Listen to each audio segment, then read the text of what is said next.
Good. Yeah, Busy. been pretty busy.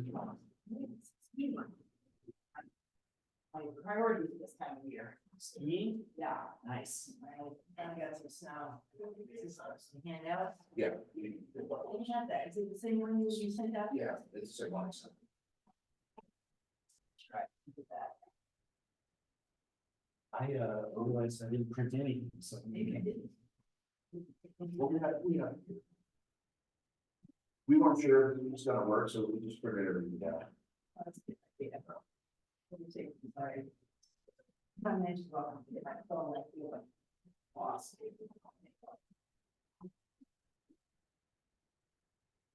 I didn't hear anything from Roll or. It's in either, Rolf, Luke, or Carl. Or Carl.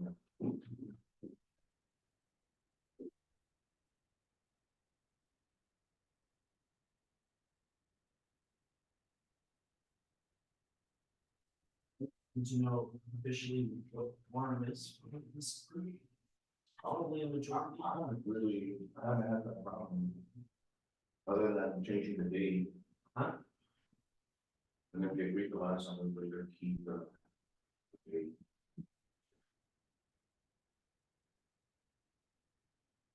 Well, we did so everybody just let us know. Yeah, it wasn't, but. Yeah.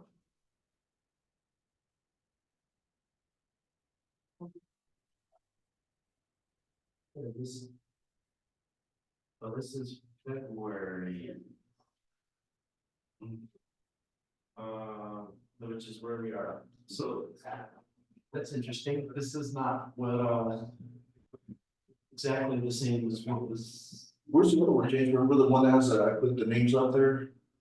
Oh, so this is just the one that gets. Generated online, the one that has all the names. I mean, I've got it here, so I just wanna make sure I'm. Yeah, I think it's when he uploads it to Civic Clerk. I think he's unable to put it all Yeah, cause this is like Civic Clerk has a template, Oh, so when it automatically generates this is all just in place, so I can edit the stuff. As far as like the items, but I don't know how much I can edit for the top one. Yeah, I mean, I can display it, I have it. It would be pretty good. Good evening. Good evening. 1, 2, 3, 4. Oh, it's nice. Your Highness is fine.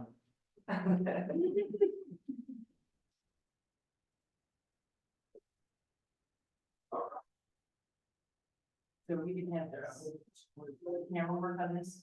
For the video.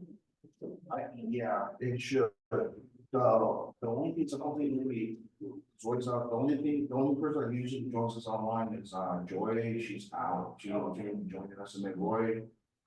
Is out ill. Yeah, public watching this then. No, Oh, but he's working on it. Well, we should, shouldn't we like have the option for the public? Yeah, no, it is working. It goes on YouTube, right?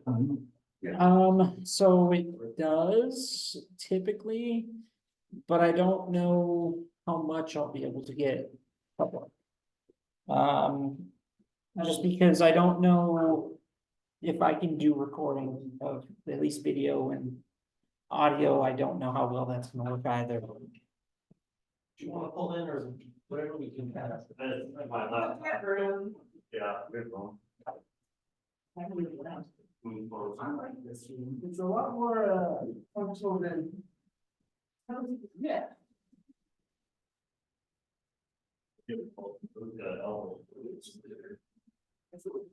need to like a couple of minutes, 501, 502, and see, I think primarily Rolf, I'm wondering, I haven't heard from Rolf. No, he was out of town, I don't know. And then I guess later we're gonna have, Sebastian is gonna join us. He's actually, he's traveling, so he got mixed up with the times and he's out of state. and he's not gonna be able to join us. Okay, we'll just talk to about it. Yeah. But you make that- Basically, he was just gonna do an open discussion, see if we have any questions, but we can have set up the questions, see if we can respond to questions. Okay. No, Bill had some, yeah, Bill's not able to join us. Okay. This might be, I mean, we get done. Sorry, Before I call the meeting to order, Susan, will you be okay just giving us a little overview, we can put that on the agenda? Yeah, it's on there, and I was, yeah, whatever you want, okay, need to talk about. Great.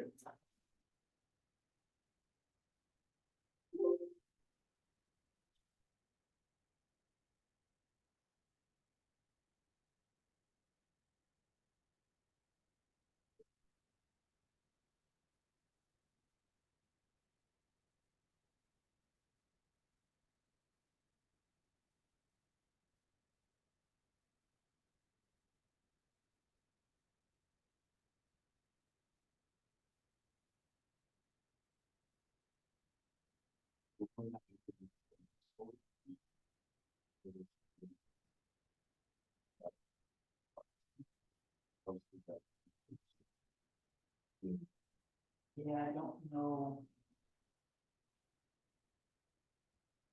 That's a good question. Yeah, it was just kind of last minute, and we haven't been able to discuss something else going on at the point. So there's a. the- We're in Zoom right now, right? This is the Zoom link that you had sent out. Is that what it was? Oh, And was that published? it was published, everything was published. But, yeah, it's. Recording is what's the problem. Do you think for this meeting? I don't know how, I thought maybe we could try the webcam camera that's up there, but I don't know how that is connected or.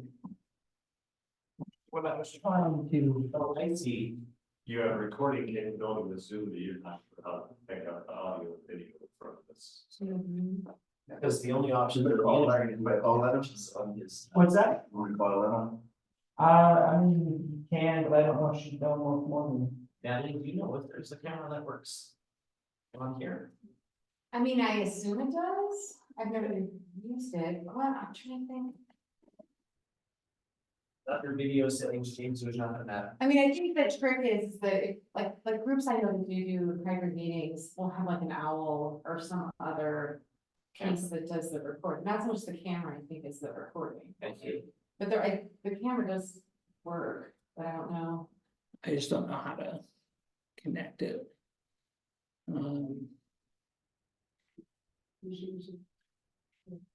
Well, if you stop sharing for a second, does it show you the video that it's currently? And that's what I was looking at, is the only thing that has is the integrated webcam, which suppose I could turn my laptop and When you do start a video, does it pick up the camera on your laptop or? it will, yes, Uh, no, unfortunately. Oh, So I suppose I could do something like that number, but, Well, I think the video is less important than the audio if you're recording it for the future. so it is picking up audio. How great of it, quality it's gonna be. I am doubtful. Because- Taking it off the microphone on your laptop. Yeah. Set it over here.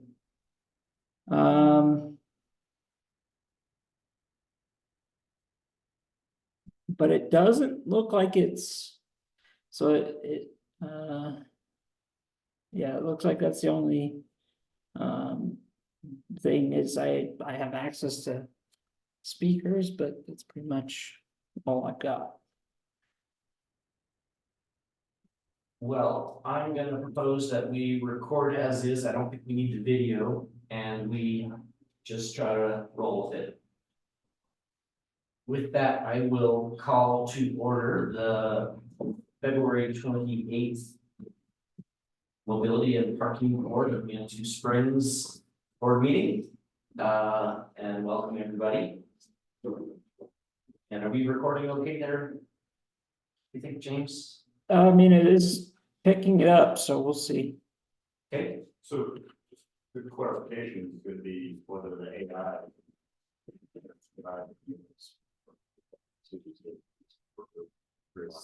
So that's also going to be a problem. I'll just have to manually take notes and.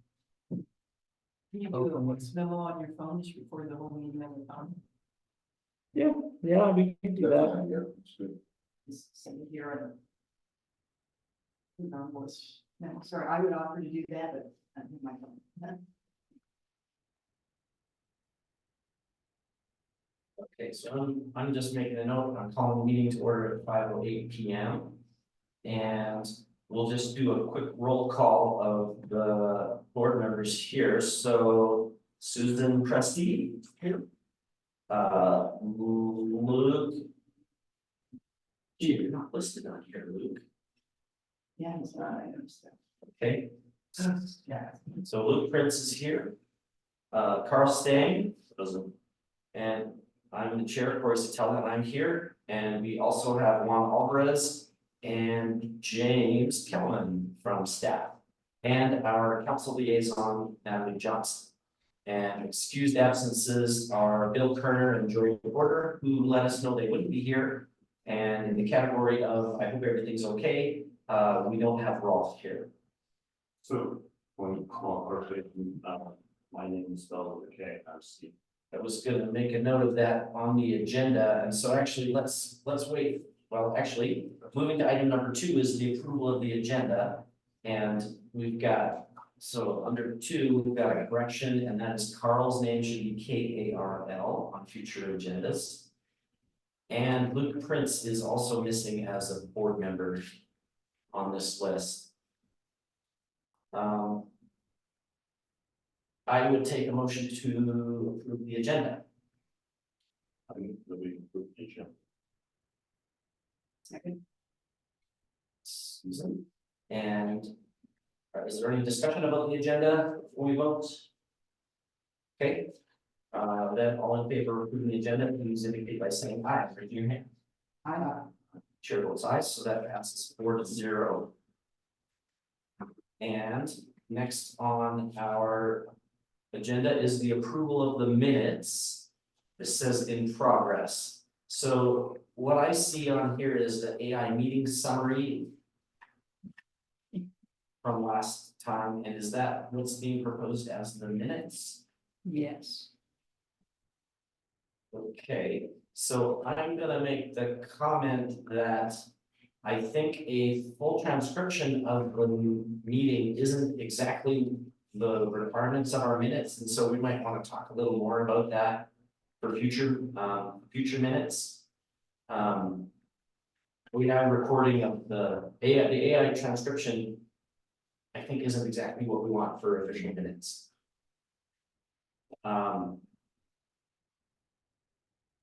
Or that was, that's my feeling about minutes. I think these aren't exactly what we want for official meeting minutes. And we could talk some more about that offline for the next one. My overall comment is it's too restrictive and too wordy, and we really want to have the basics. And the other thing that should be, I think, in the minutes is the printing of the presentations that we were given. Those are the requirements of the minutes. You mean just saying that there was a presentation? Yeah, like we should indicate there was a presentation, and I'm trying to think, do we need to actually include the presentation? No, because it would be in the packet of the previous month. Okay. Okay, well, so hopefully that would make things easier in the future. We could streamline what's included in the minutes. Having said that, I would entertain a motion to approve the minutes as they're presented from January 31st, 2024.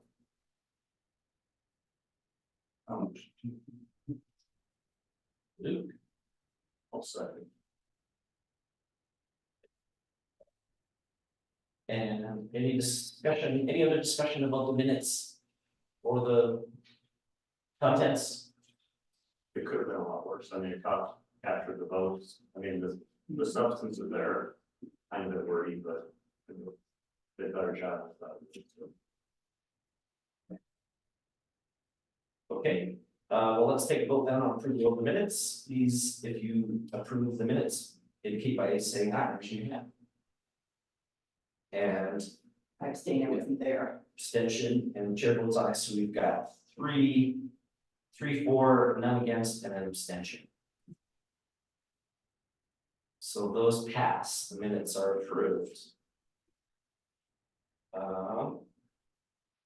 Okay, just getting used to those things for your information, guys.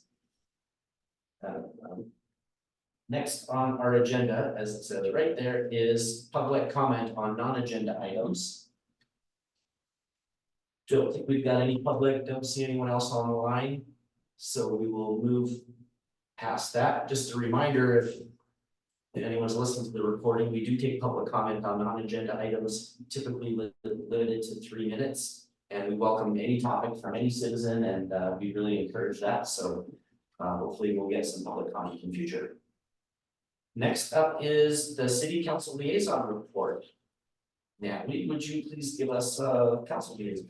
Sure, so, I guess a couple things, so one, there's a couple items on there, obviously. But, first, Plan Manitou, we're seeking folks that are interested in potentially being on a Plan Manitou committee. I don't know if you all saw that, it kind of, I think went out today, maybe yesterday. But, it's essentially folks that are willing to commit to 3 meetings. I don't know how long those meetings would be, 1.5, 2 hours. There are gonna be different areas of focus, and so we are welcoming folks to apply. I think we could potentially pick areas they're interested in representing. And I think we are looking for people, one, who typically not participate in things, so we can get kind of a wide variety of perspectives. Maybe challenge yourself in an area that you might not typically connect yourself to. We're kind of trying to mix things up a bit, knowing that we might get a more robust result. So keep that in mind. The other thing is that our next council meeting on Tuesday next week, I have not seen the agenda, but we're gonna be meeting with the school. So the school board, city council dinner, we used to do these a couple times a year. COVID kind of threw us off. Now we have new councils, new board, school board members, and so we're gonna try to get together and discuss some things. And I can guarantee that whether it's on the agenda or not, one of the things will come up is school pickup and drop off. And how we can support that process as a community to make it work. Because I think as many of you know, 50% of the kids that attend our schools are a choice and potentially do not live in the community. And based on our demographics and aging community, that number will probably just increase and not decrease. And just again, a little school perspective on that. In order for us to have things like football teams and soccer teams and theater programs and bands, we need a full school to have those offerings. So I think it really is important that our choice kids do utilize our facilities, but that's a little side note there. Bike ride hubs, so that was again, a presentation that was made to council. We did have one person on council suggest a location around Tuggies, and I know staff is gonna look into whether that was an option. The only other comment that was really made was the Wichita lot location. They felt like it was a little too close to the exit and curve, and that it might sort of get hit or not, which is something I feel like we kind of experienced in the front of that for the center too, that it's a little close. I think people feel like their bike could be maybe some damage to their bike at one of those locations. So that came up. But I think other than that, the location seemed to be something council's interested in supporting. Dillon Motel, again, a basic presentation, just trying to determine what buildings we were gonna keep and which buildings we would demolish. We decided that the little building we were gonna demolish, but we're keeping the larger, there's a little 2 apartments and storage area. And I think Pac-Man is potentially using some storage. We haven't talked about it, we didn't talk about that, but that would, for bike storage. Okay, I don't know, I don't know if we came up that night or, but storage in that area. let's see, I'm trying to think, we had our council retreat on Saturday. And we just did a SWOT analysis, and of course, mobility and parking came up sort of all throughout. And so I guess moving forward too with these reports, it would be good to kind of get a feel for what you all would like to hear, because I feel like mobility is ultimately part of every single conversation we have, so I don't really know how to separate that out from everything we're doing. As a city, I don't know how to, it seems like that to me, but, so. I think that's what I've got. I don't know if there's anything. I might have a couple of questions, but first ask if anyone on the committee have questions, comments for Natalie. So is there anything specific that council is looking for input on? I mean, it's good to get the status update, but it's also. Right, that's what I think, is more this way than the other way. And it's good to hear both directions, right? But just, you know, if there's things that council is wrestling with, that we could potentially add some sort of what data on, you know, additional input, you know, guidance, advice, whatever. Yeah, I think, our biggest challenge right now is figuring out how to utilize our advisory boards. And that is something that we were going to kind of look at, I think, as a council. It actually didn't come up on Saturday, but has come up multiple times this year. Because typically, if we did want additional information or have questions, we would just go to staff. And so we don't really have a process to go to the advisory board. And if we did, it'd probably say, you know, could staff go to the advisory board? But we don't really have a clear way of, I feel, fully utilizing the expertise we have, but I just feel that's the process that we have to this point. I would say that the bulk of the time when we do look to our advisory boards is when the staff is presenting on something like the Pike Right Hubs, and then we would say to staff, did you go to the advisory board? What did they think? And then you would tell us, and that's kind of how it's working right now. I'm not saying that's the best way, but I'm just saying that's how it's currently working.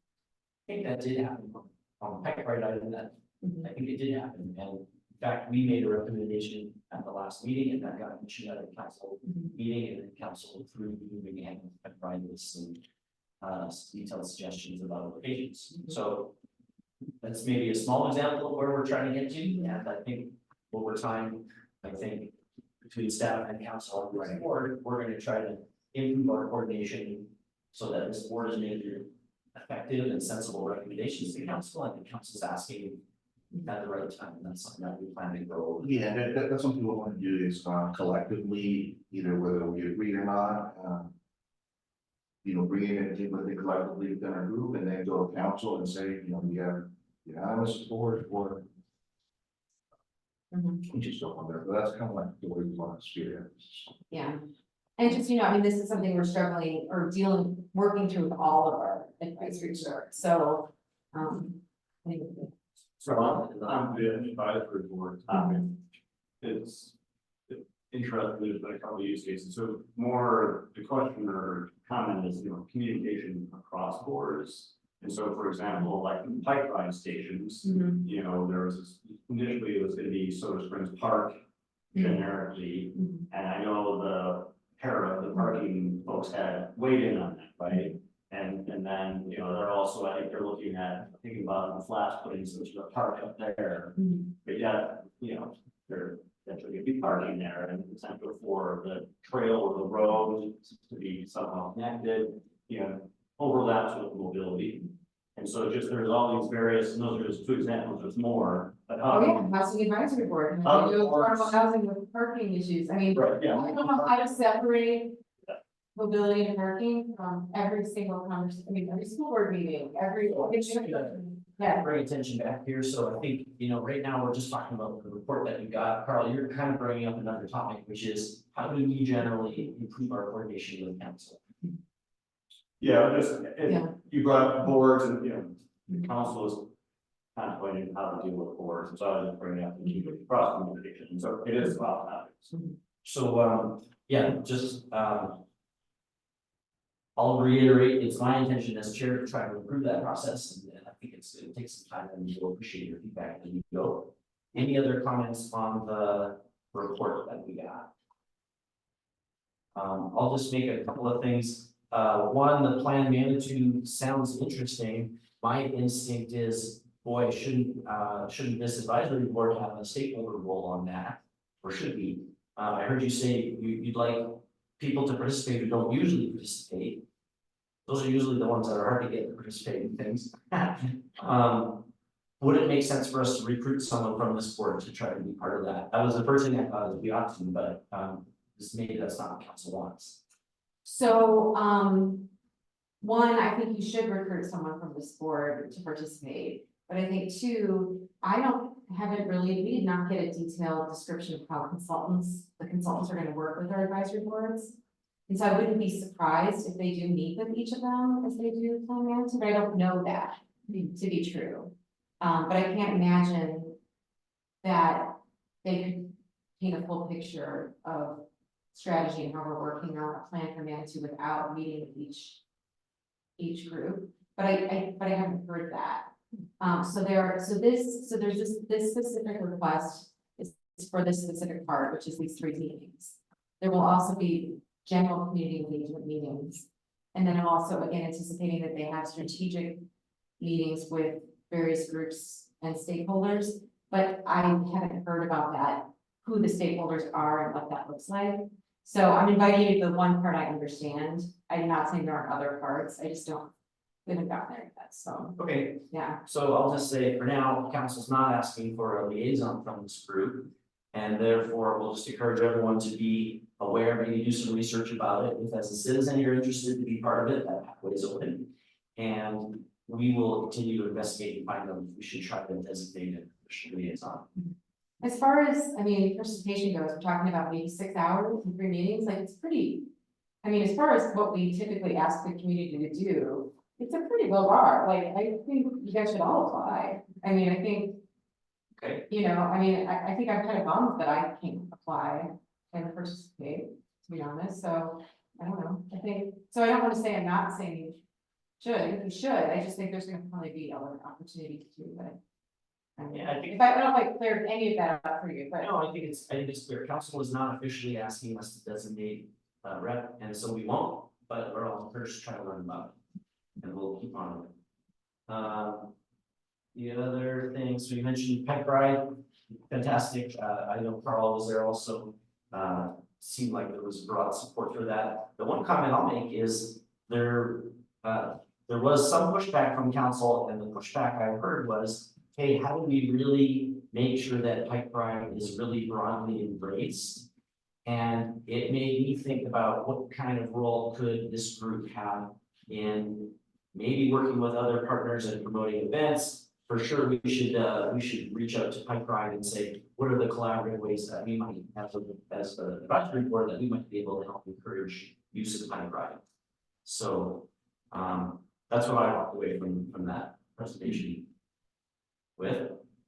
Dillon Motel, probably obvious, but the plan is still that the city would like to use that as a parking facility. And they were talking about which buildings to keep. There's a duplex. Can't remember if they were going to try to rent that out or what was going to happen.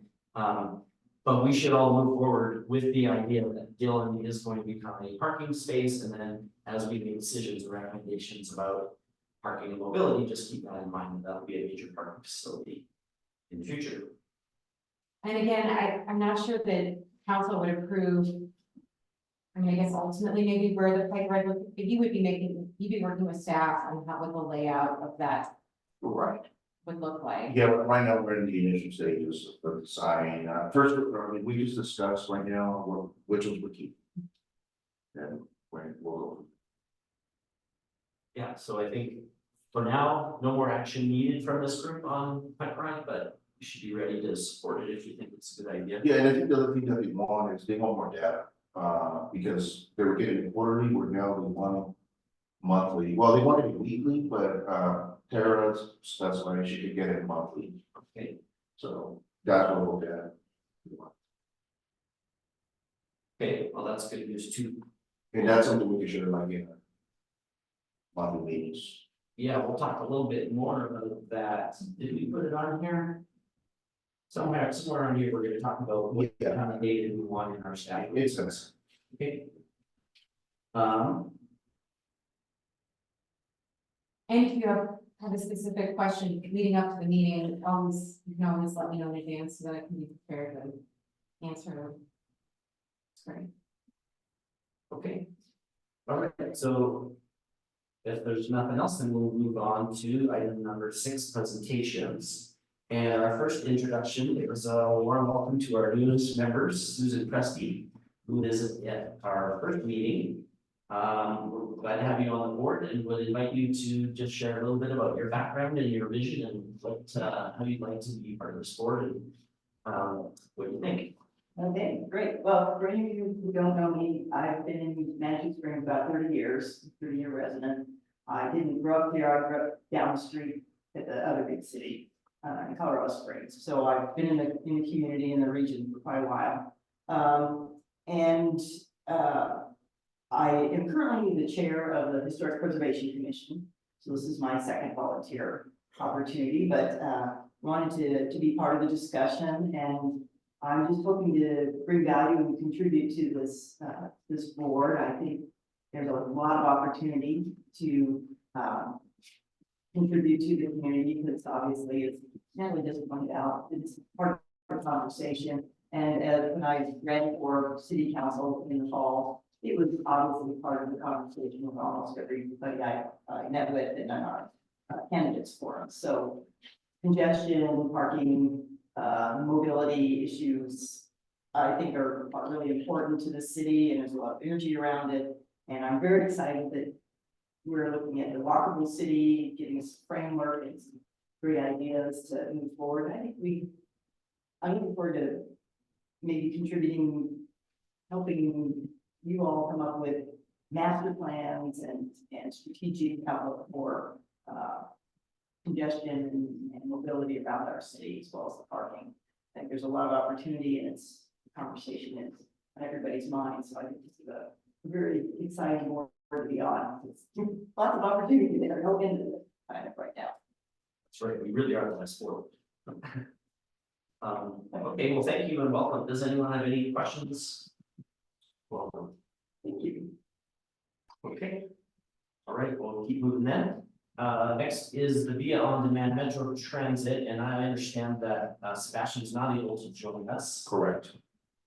And And the one thing I did want to mention on that, last time we did, we decided to vote, you know, who wasn't supportive and who wasn't supportive. So we do need that letter, you know, explaining who was in support the last time. And if you weren't in support, also to list the reasons why. okay.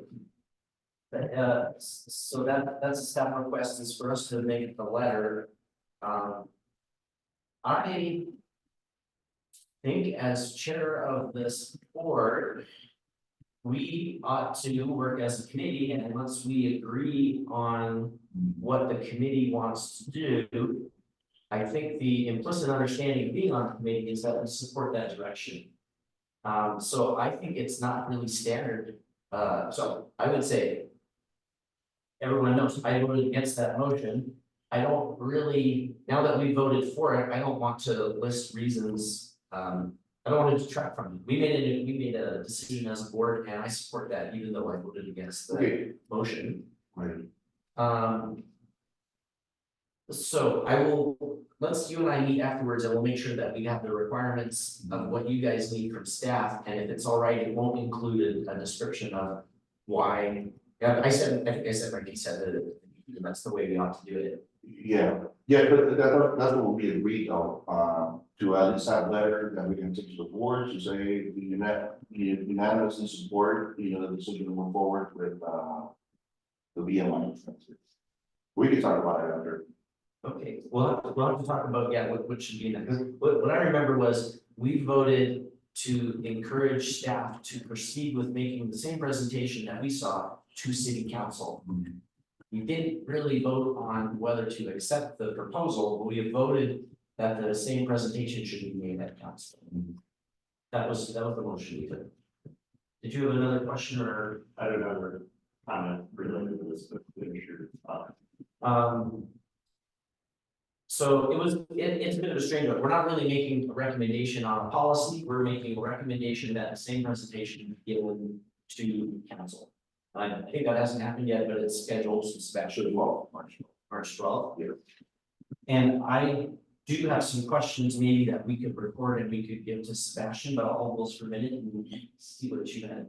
So two things, so one, I agree, right, that was the first time I've heard of VIA, and so, you know, the vote was, hey, this is interesting, we like the presentation, we think this is worth 50% of the council, and that we voted on, it wasn't that, hey, let's spend the money, go do this.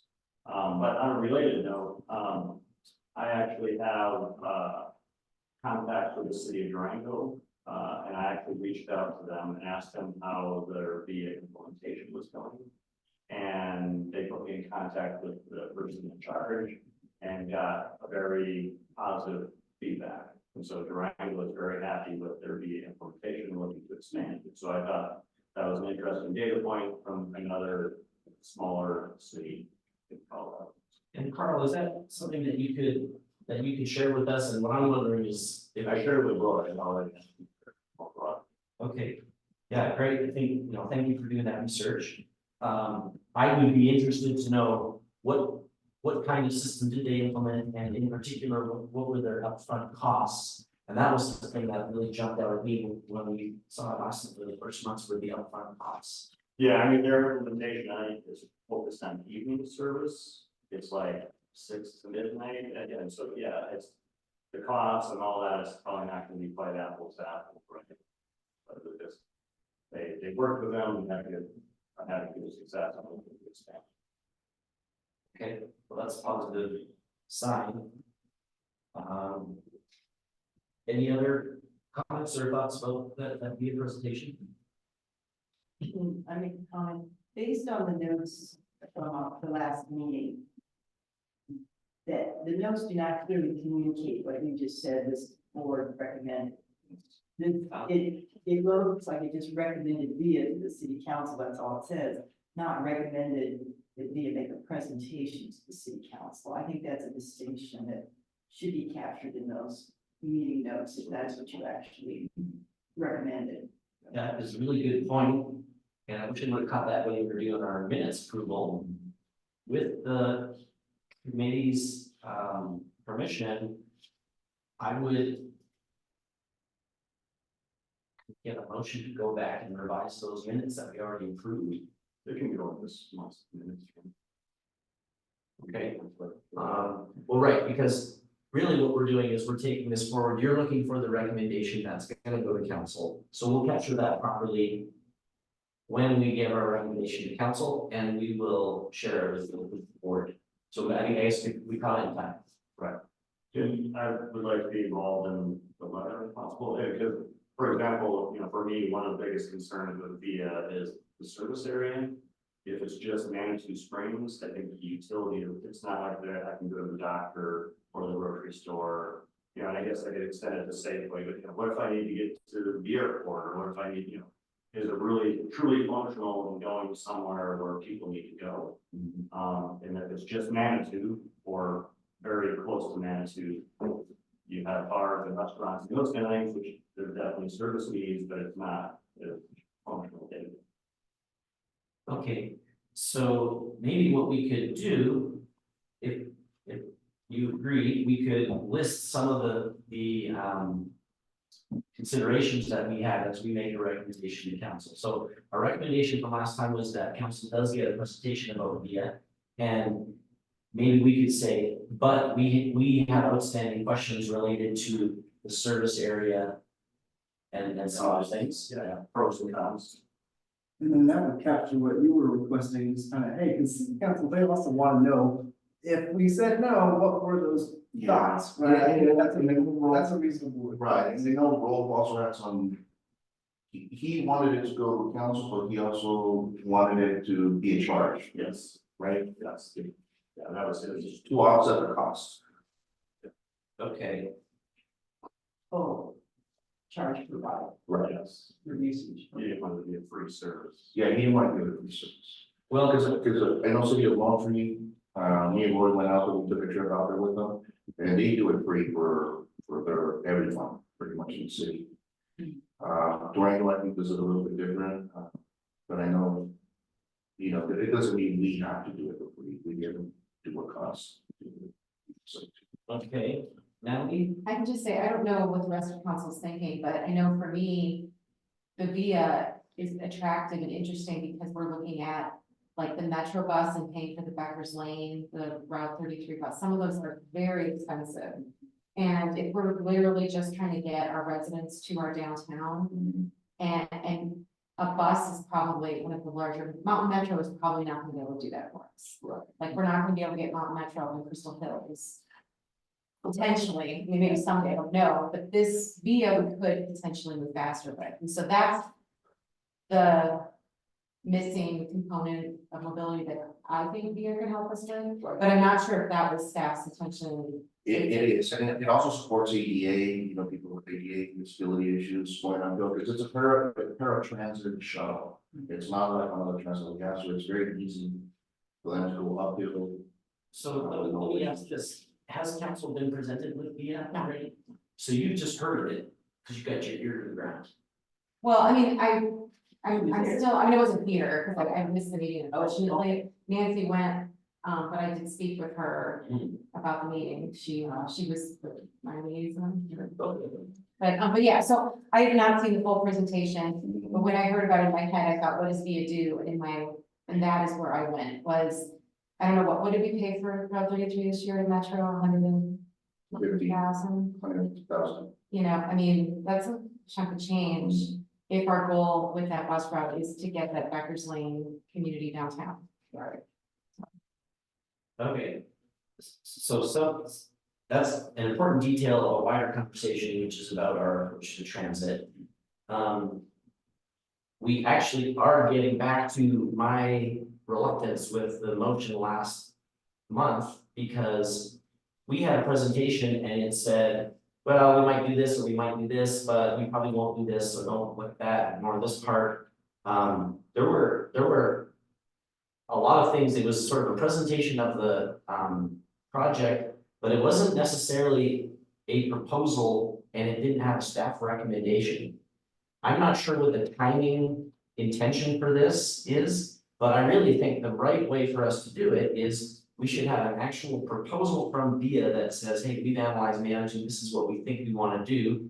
And that if it were accompanied by a staff recommendation, that I think would give us the tools we need to say, yeah, we vote in favor of this and we can endorse this proposal. Well, the whole reason for that too is to do it as a private, because right now, there's no way of us knowing any of that, because there's no way of tracking, we need to be able to track ridership to be able to determine that, like how many people are want to use it, where they want to be picked up, the locations, you know, that, you know, metro miles and metrics on a difficult time going to.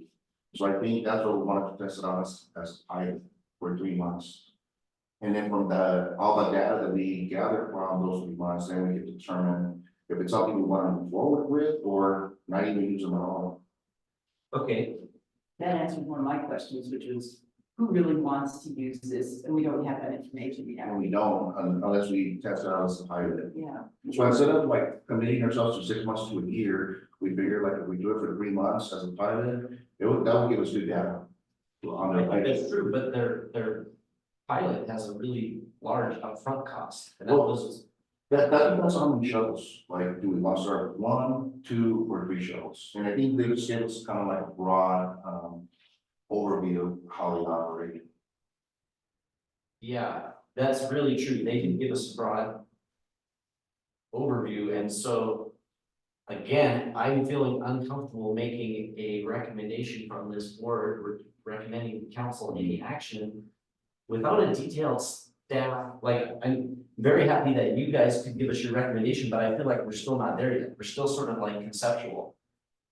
Great that VIA can be presented to council, but if council wants our advice on, you know, does it make sense? I mean, maybe it doesn't make sense to do a pilot with only 1. Maybe you need 3 in order to make a pilot worthwhile. Is it possible to negotiate with VIA such that I mean, the way a pilot ought to work is you try it and it doesn't cost you much, and if you like it, then you pay a bigger fee to continue with it.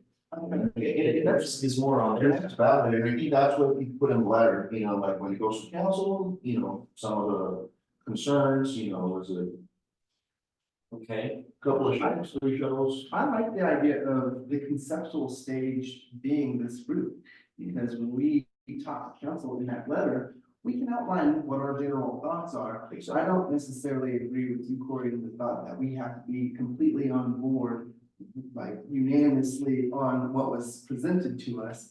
I don't think that that's our stage. I think our stage is these general presentations. Here's how this group identifies it may be fitting into town. Here are our thoughts. there are thoughts and some questions that we came up with. I think that's the process that I think works for this group.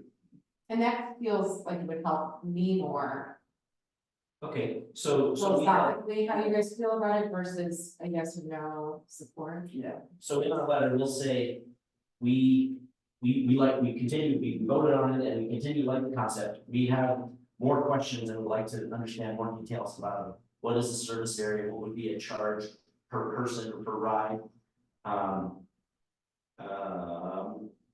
The cost of the pilot, and is there any way to defray those costs and put less risk on the other two? You know, it sounds like we've got a good endorsement. You might want to mention that. Are there any other things that we should mention, questions for this group that we think council ought to consider? I think one of the things that I recall is that, in general, the mobility aspect of being in public transportation, it was brought up by somebody, and I forgot who, that this is a car per person. It's not really a shared multi-vehicle, like everybody gets in on a bus, right? It's still a single vehicle per, I mean, I know they say it's shared. Shared it. Well, they did, but I think that in the reality of how it's implemented, it is still, it's not reducing congestion, it's adding to it. I see. And that was brought up, and I forgot that, but it was a good point. Okay. Any other notes we might mention in our items of question or thought that we had? I have a couple I'll throw out. One was, you know, they talked about, yeah, the numbers of cars, and I'm thinking, well, like,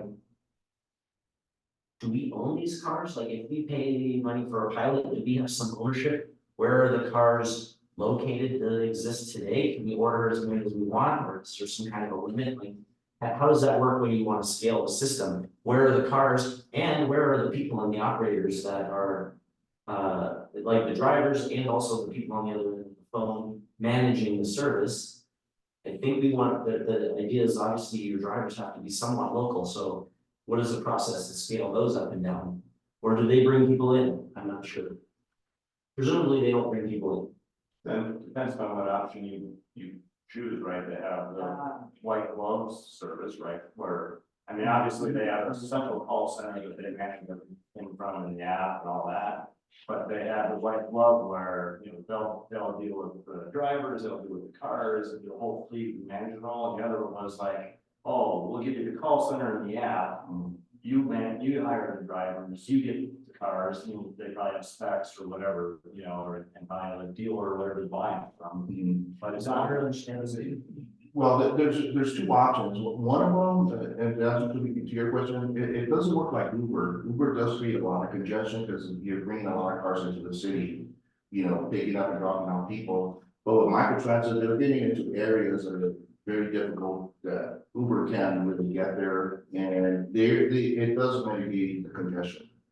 So it's part of a bigger picture, like when it's responsibility and biking. Well, so what was your question?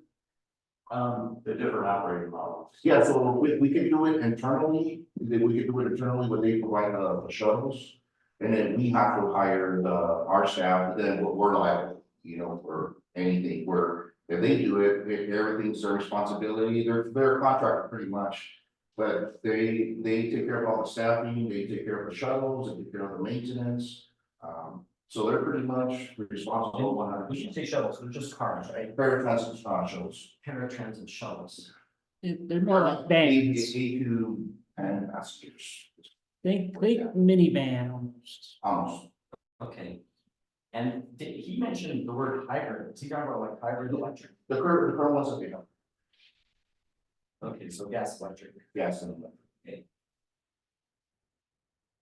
Okay, and Juan, would you say that if, like, okay, are you comfortable making the staff recommendation about, like, would you be ready to take on the management of staff if that's the Well, direction? the problem we have right now is that we purchased a tractor for that reason. But, you know, from testing it right now, they're only running like at 6 hours. This is both of them running at 6 hours. Where they're more of an on-demand service and they can complement those trams. You know, for people, if they're out of order, we have those trams. And the minimum is 2, not 1, but we would have to have 2. Two of their hybrid electric vans. Exactly. And do you feel that if we went that direction and we got the vans, that you'd be able to staff it? Or would we be more like looking at them bringing in drivers and then managing all? It's a lot easier, yeah, because if you look at the cost with the liability and everything that's included, it's better off for them to run it for us. Okay, so your recommendation would be the white glove setup, basically. The whole, Yeah. 100% turnkey. I think it's what he kind of used. Okay, And, Well- and I would echo that, I think that makes more sense for a small community, we already have staffing challenges enough.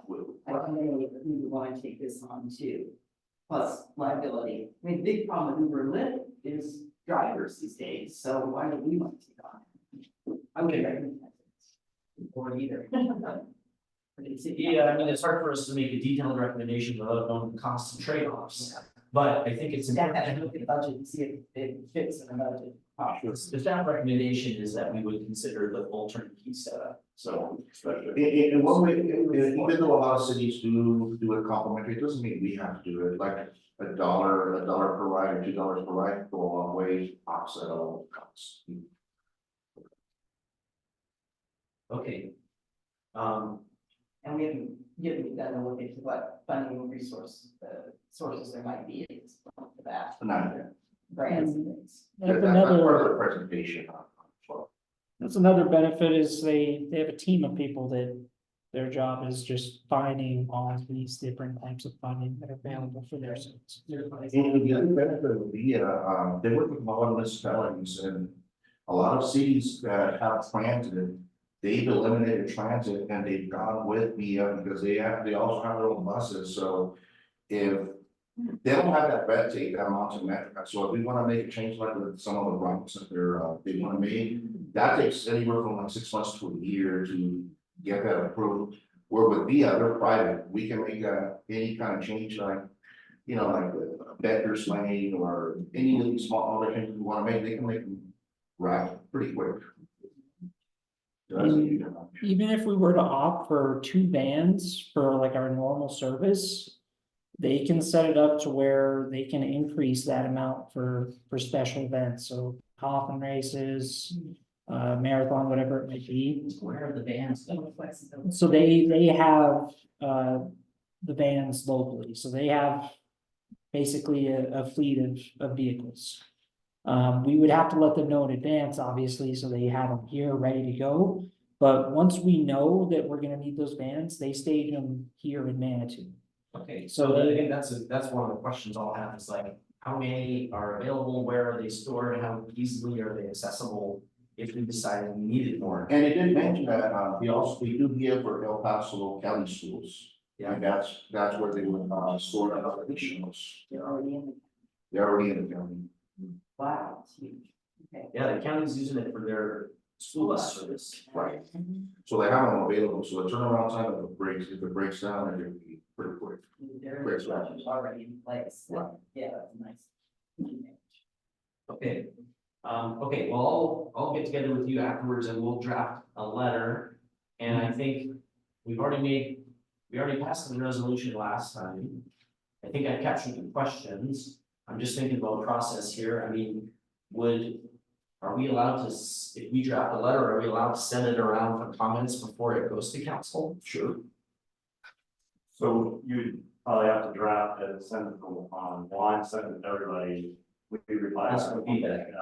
Yeah, feedback. And another thing, I would also want to send it to, VIA, so that they're also prepared, to answer a lot of those questions or concerns, Yeah. So they could be prepared also to answer any of these questions. Okay, well, we better definitely get that out in the next few days then and get it sent to this group for their thoughts. Right, because we have to have that uploaded, Wednesday, by noon. No later.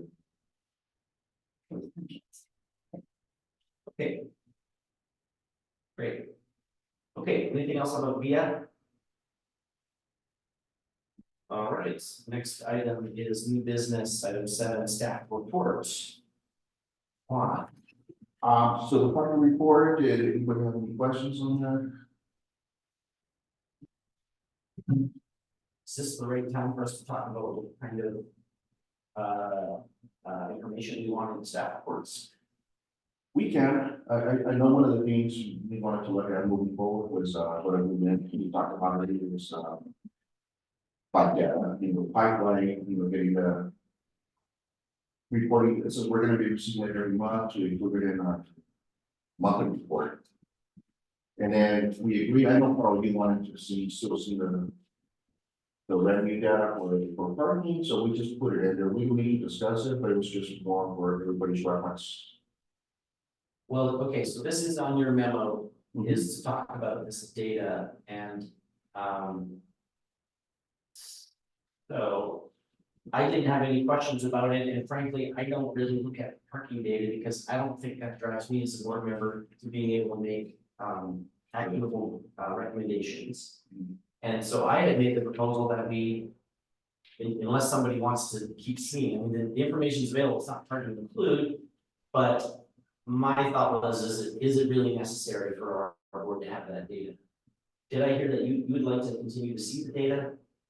So, I mean, I'd be more interested to see a report on like, the whole progressive parking, how that's working, so the, occupancy rate, right? On the different zones, to me, that would be feedback, looking at, I'm assuming staff started looking at that, but, we were involved in driving that, so seeing a report on that, it's like the bike ride, just like transit usage, all those things. Bike ride usage, transit usage, are those easy things we can look at? Yeah, well, the progressive rates, those are done quarterly, so it doesn't mean, we might have it every month because of that, but, we will, when it comes to a quarter, we can provide those numbers. And we can show the comparison to where we're increasing it or decreasing it, compared to like the previous year for the same quarter. If that works for you guys. So in a minute, we're gonna just take everybody's temperature and see if we've got agreement on what kind of data. So right now I've gotten interest in the progressive parking occupancy by zone, bike ride usage data, transit usage data. Are there other things that this board could say today we think ought to be included in a staff report?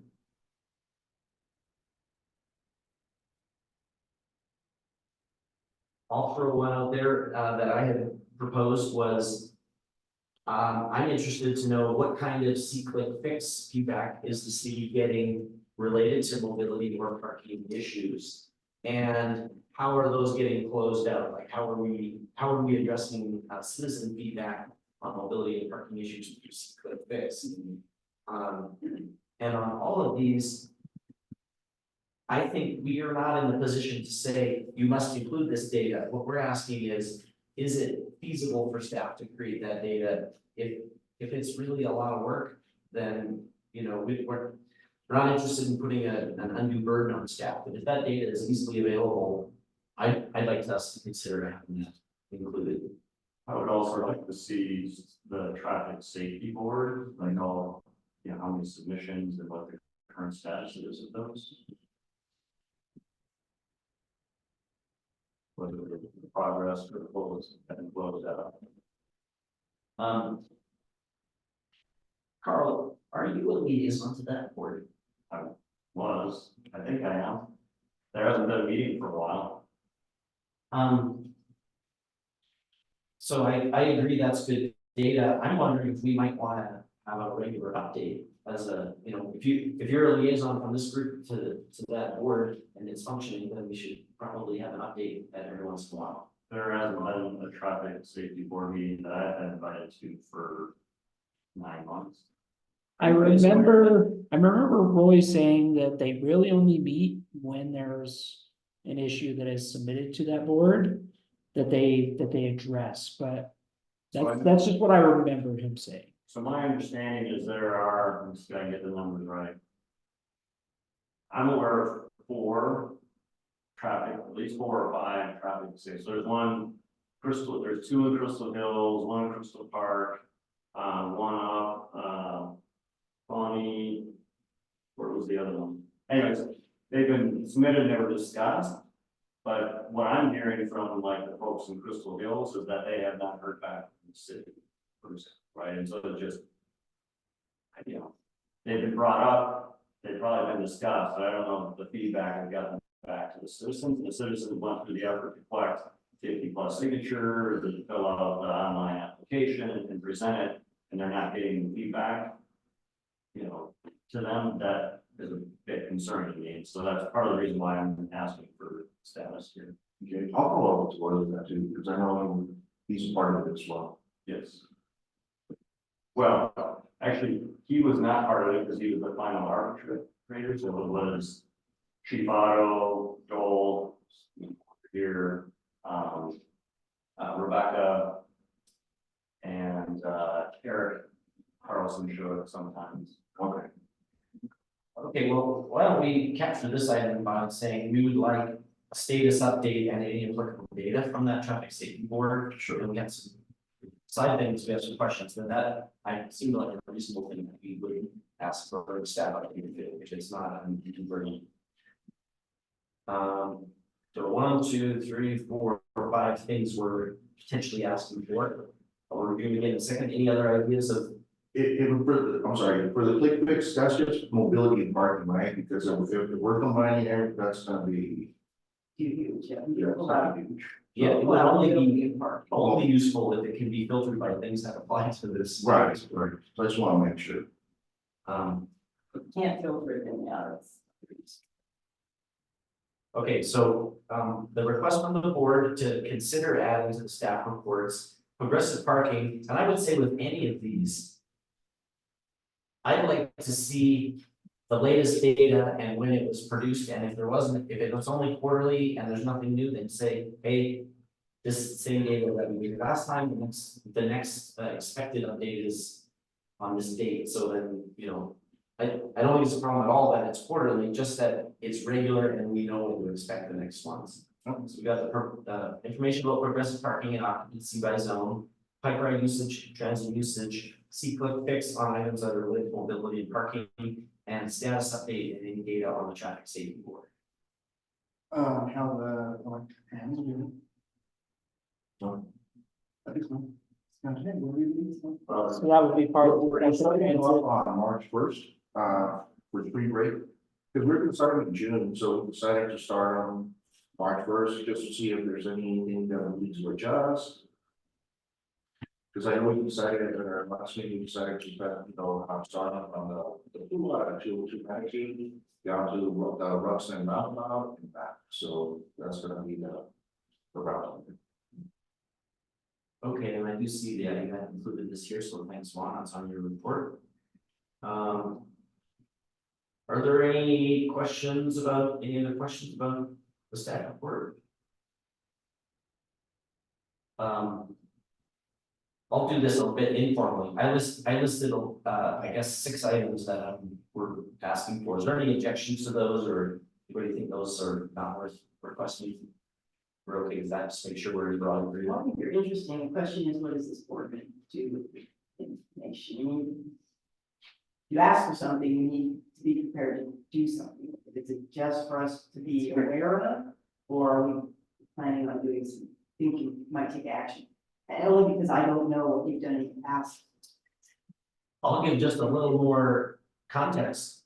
The whole history of this board is a little bit interesting. The board was formed initially when there was a contractor managing parking, and we didn't have in-house parking.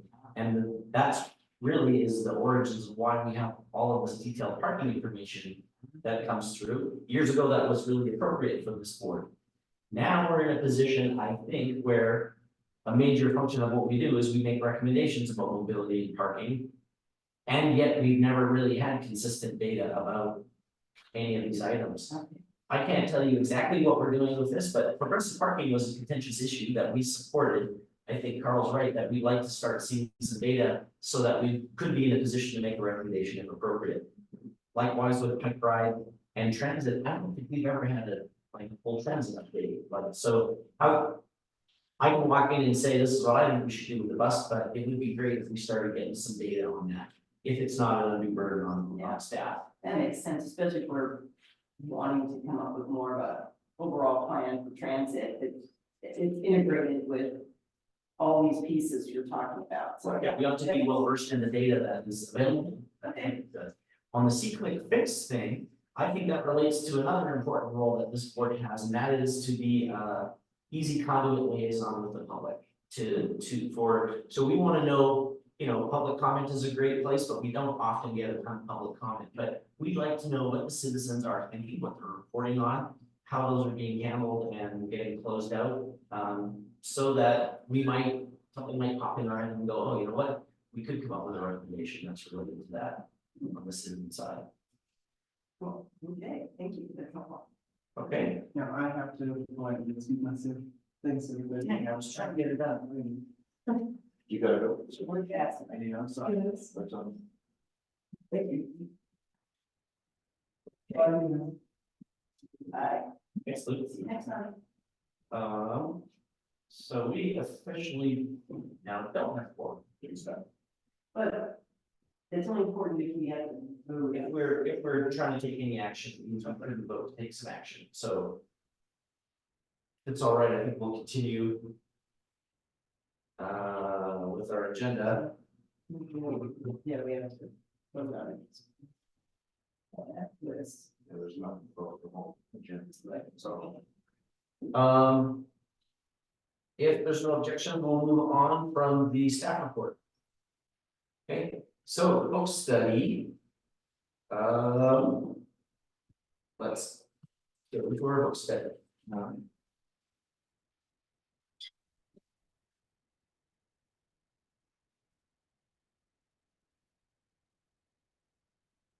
I'm kind of leaning on you to have a vision for how you'd like to handle this discussion. You got a PowerPoint? Yeah, Okay, so last month we were gonna start in part one and we decided to go to part five. You could amend it, but we decided the reason we did that is because the trams, our trams, because they're currently having now, they're like at one stage, So now that we got back on track, these were all just, these were all listed thematically by theme, so to get a good understanding. So. Go to the next one. So starting from the first slide, go to the next. Based on your reading, well, in Managed Screens, what is Managed Screens doing well already?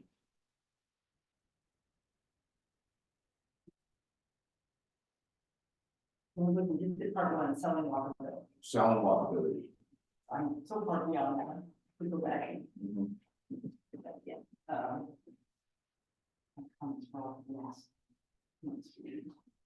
I'll jump in and say what I had written down is, as we heard again tonight. It's already sold, so the idea of selling, I think it was like sell walkability.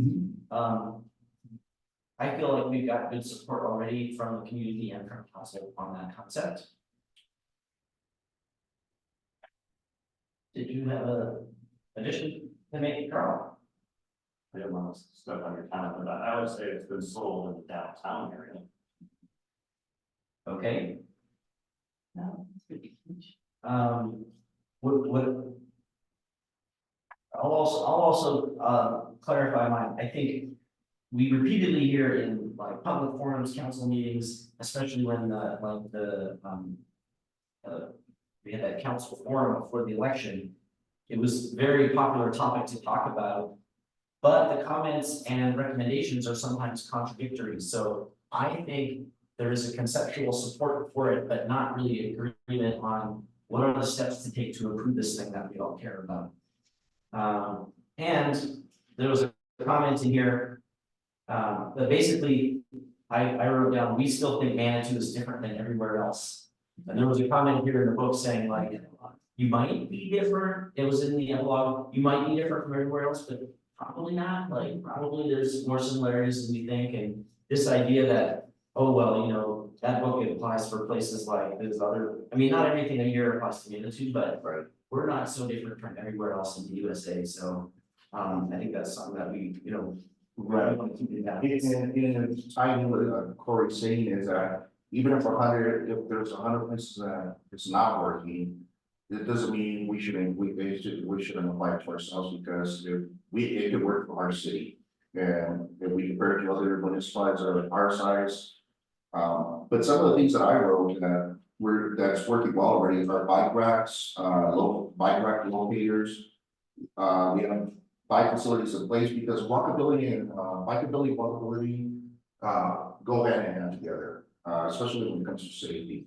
And the other good thing that I think Manitou is doing well is that city council is revisiting Plan Manitou, which is, you know, it's a long-term vision, but it's in place for now that it's revisiting, so that's what I have.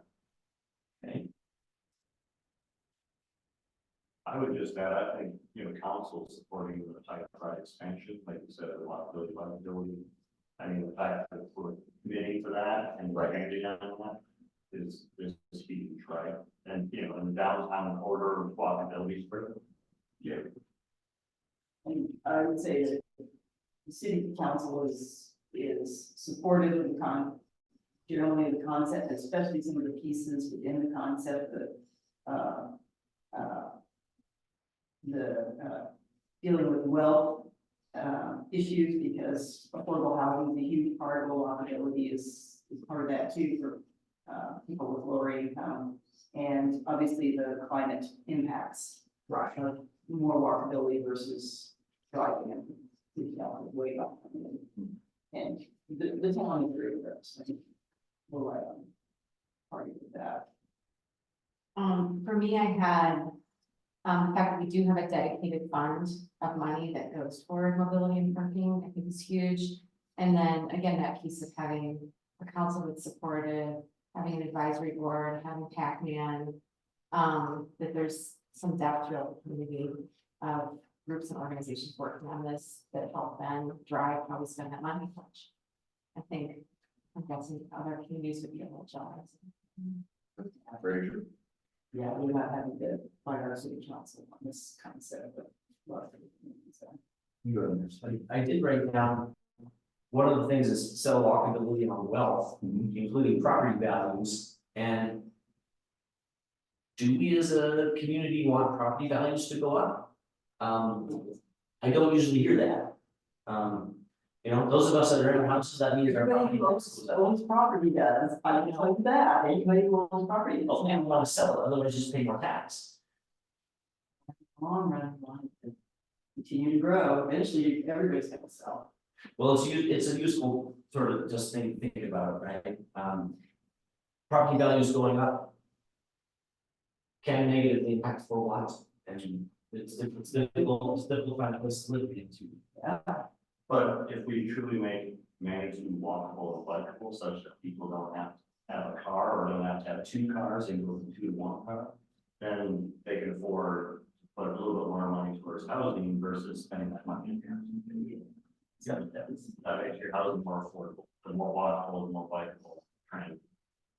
Yeah, an important consideration when we talk about affordable housing, we're not including this as one of those elements, at least I haven't heard city council say that, but it could be an element that should be part of the equation. To make it more affordable to live. Yeah. Yeah, and that's changing the mindset, because when we know, like, this is the employee survey. Most people don't like, especially this is employees, we're talking about business in the businesses. From the survey they took, they don't want, they wanna drive, especially those that have kids. Cause they just wanna get in the car and they just wanna go.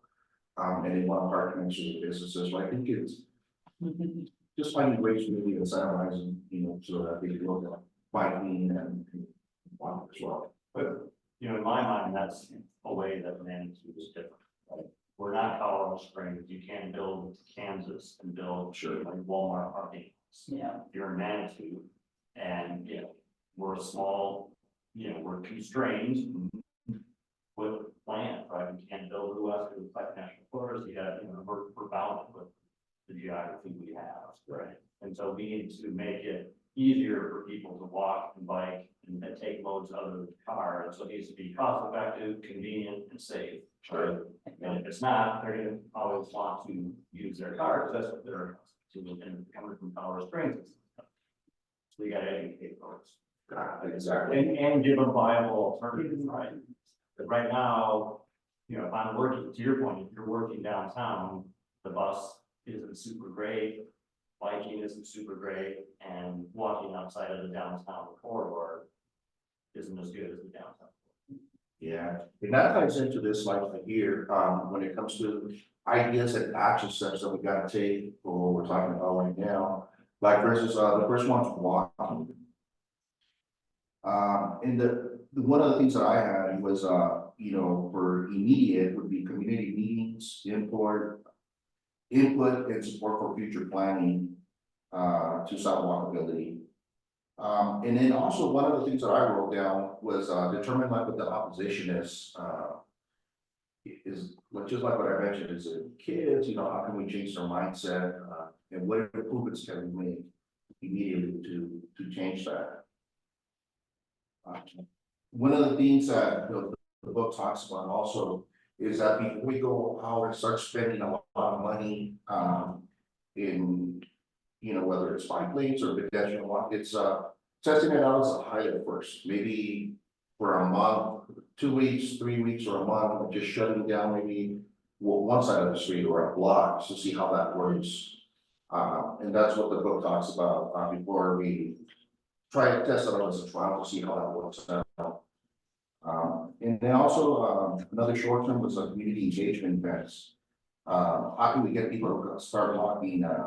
I had like live, and these are just examples, live side checkers, a roller ring, a grassy knoll, where people have to go out and walk. We were a roller rink store. Mhm.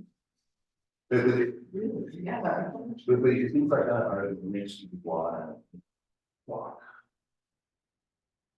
I really like the comment about pilots. I think one of the benefits of Manitou being so small is that we have the ability to try to do some pilot, right, just of a whole bunch of different things. And I liked your idea about community engagement also, like being strategic and thoughtful about how we can get, I'd love to have people come to these meetings. I think engaging through See-Click-Fix is one way to do it, and then community meetings at the right moment are a really great idea. And now I'm starting to think, anytime we do that, how do we encourage bike riding? So if we're touching the community, we ought to think about how we might be able to tie into a promotion of bike ride based on the direction I got told for. So I agree with those suggestions. So from the immediate perspective, I don't, is there something we can do to help try and prioritize See-Click-Fix things that are related to walking? And maybe they're already being prioritized, but is there something where, hey, we want to encourage that, so we're gonna try and give them some additional love, right? The second thing is, I would love to see us, like community events. The school has their walking school bus and their riding school bus events, and trying to help promote that, support that, and try and build that, because that is very visible, and for kids, and there's a lot of energy, and you can build off that, and then other community members will, hey, kids can do that, right? And so I think that's something that would be great for us to support. That's a good point. One thing that occurred to me, and I don't know how it fits in this category, it's really important as we start talking about walkable city, identifying the different needs of the different groups within the community. The priority for businesses, they have one priority, which is getting people in the door and or getting people walking in the non-busy months, so they have business year round. For our residents, it's a different priority, needs around transportation and walkability and school kids may be a different one, but there's multiple groups that and employees, that are coming in from outside the community. We need to make sure we're clear on what each group wants and needs, especially to sell as we develop a master plan about making a walkable city and transit. And I think we really need to be clear about what each group really needs. So we can make it the plan right, and B, that we will sell it. You sure don't?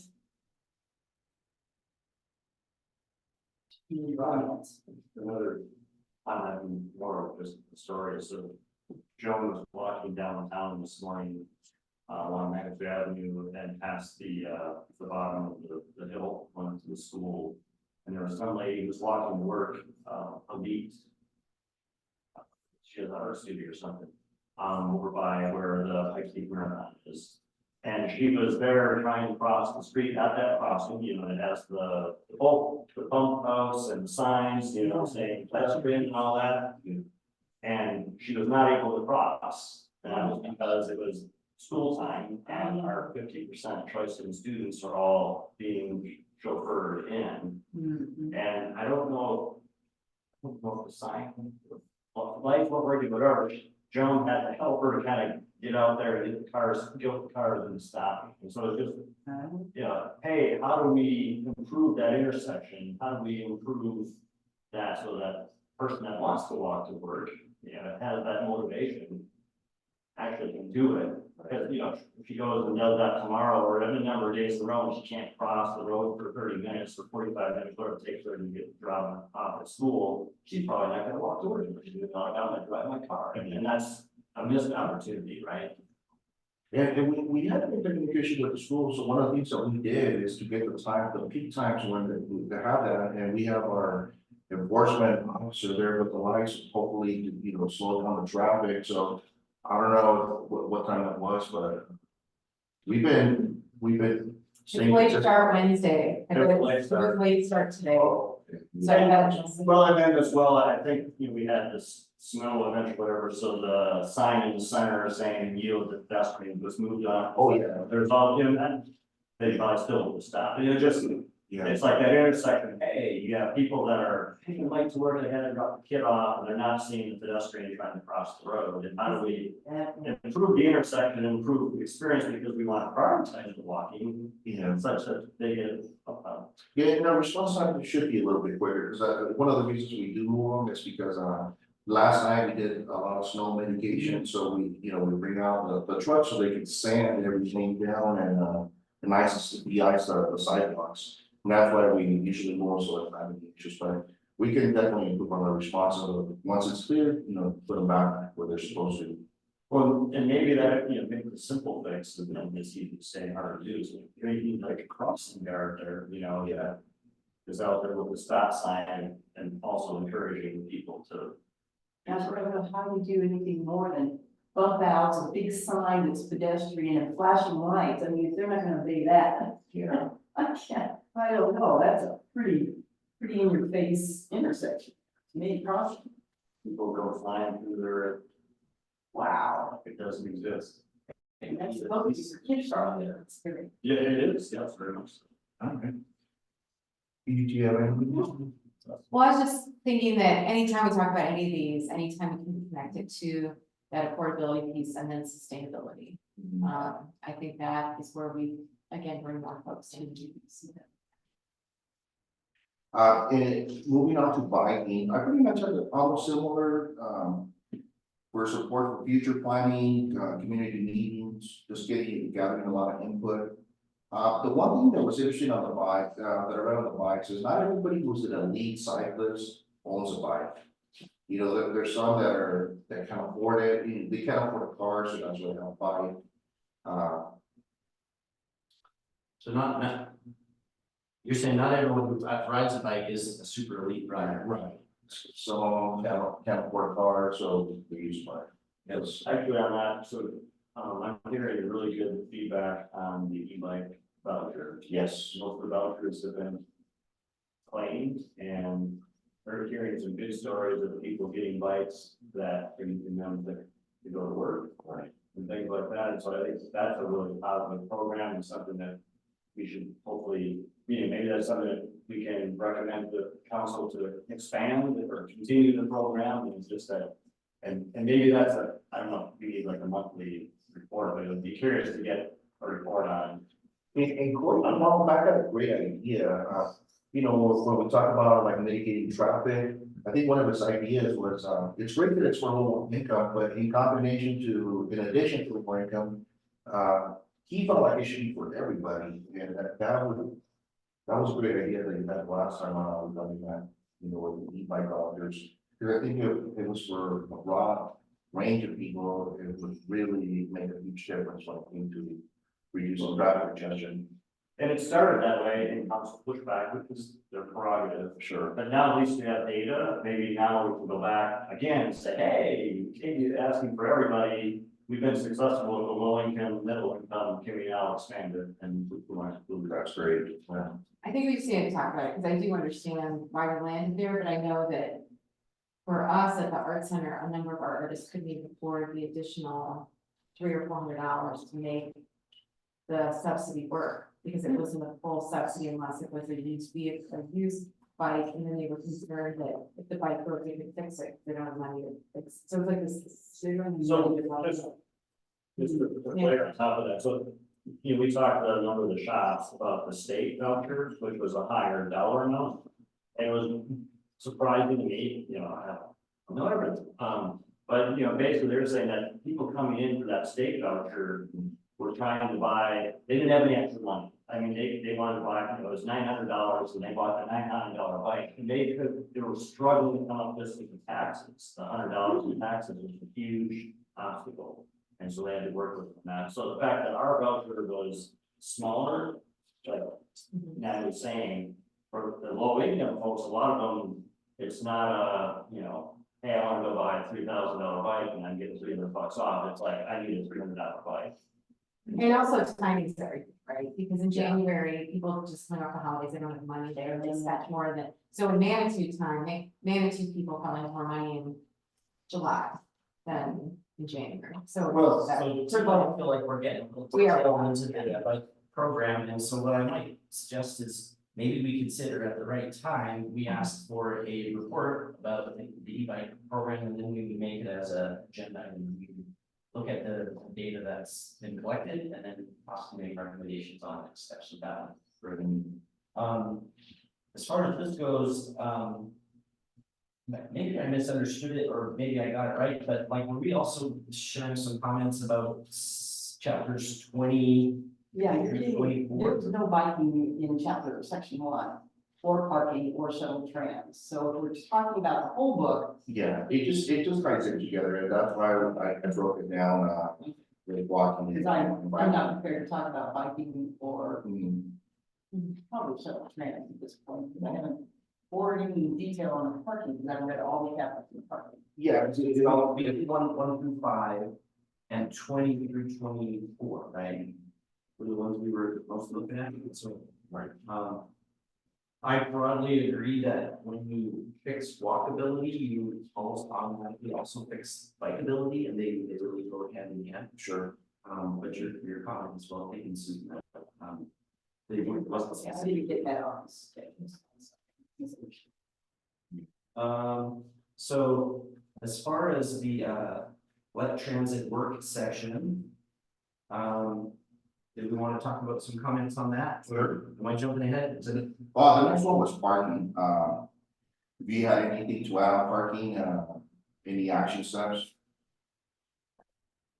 And I took that, I kind of took that as like related to this section 20, and what I came up with was curb space, at some point, we're gonna want to think about curb space policy. We've got autonomous vehicles, maybe they don't need curb space, but they do when they're picking up and dropping off, so that's coming in the future. We've got ride share, are we appropriately thinking about the value of curb space with ride share? And the other big one for me is like giant tour buses, right? Like giant tour bus comes into town, that takes tour space, curb space, delivery vehicles take curb space. We're gonna have to get our heads around this issue, and I think we need to be future thinking about that. Well, and the fun stuff we can do in that space. Yeah, And wasn't one of his recommendations that you need a couple of spaces at each corner, basically, or intersection for bike share and that? Under the parking section? Yeah, inside the parking structure or service line, because No, he was talking about on the streets. it will, on street, Yeah, on street. I'm pretty sure it was on the street, but he's the way I was, I know it was also like, you know, oh, I didn't get to that.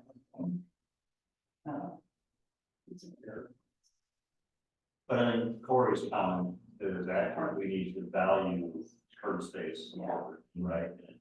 We need to look at all uses and not just a single. Yeah. sure. like today, when a delivery vehicle comes in to support a business, do they have to register beforehand, or how do we?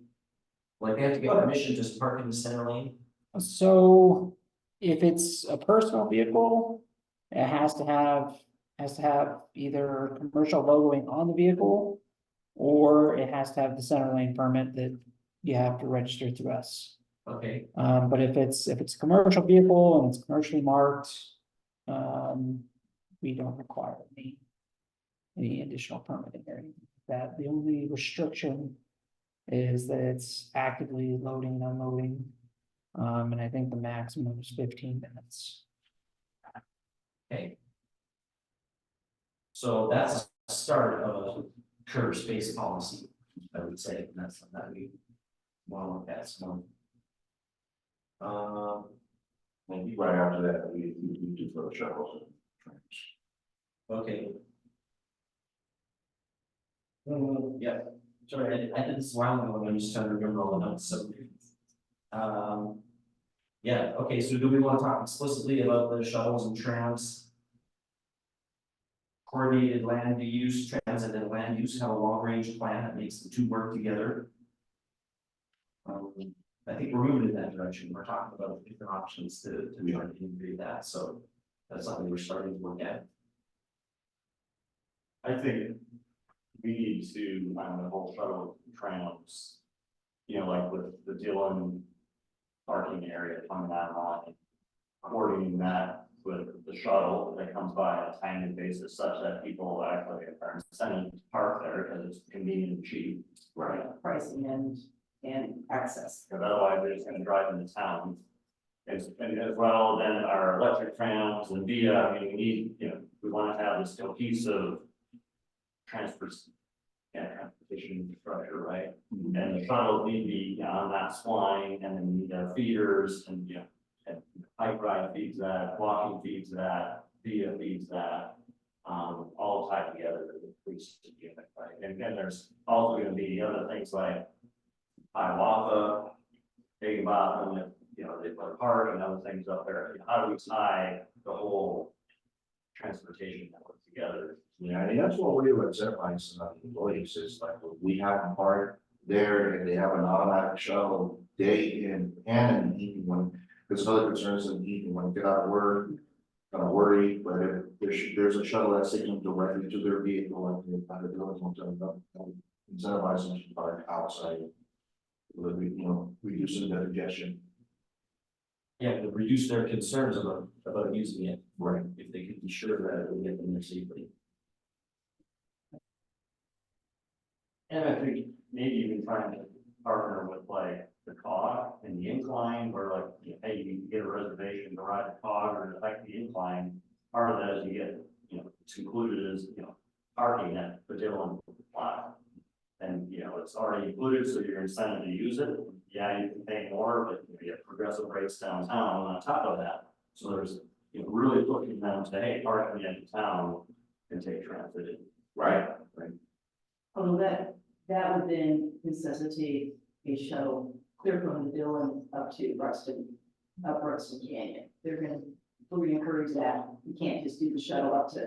Yeah, one of So we'll have to. the proposals that the last shuttle discussion in council was to have it basically integrate the 33 and 36 into a single shuttle and have it run from They were talking about enough frequency, what, every 10 minutes. and then, yeah, I didn't hear that, that's when I heard it. It was 3 buses every 10 minutes going from, you know, the Packers, Columbia, and then back all the way up to Ruxton.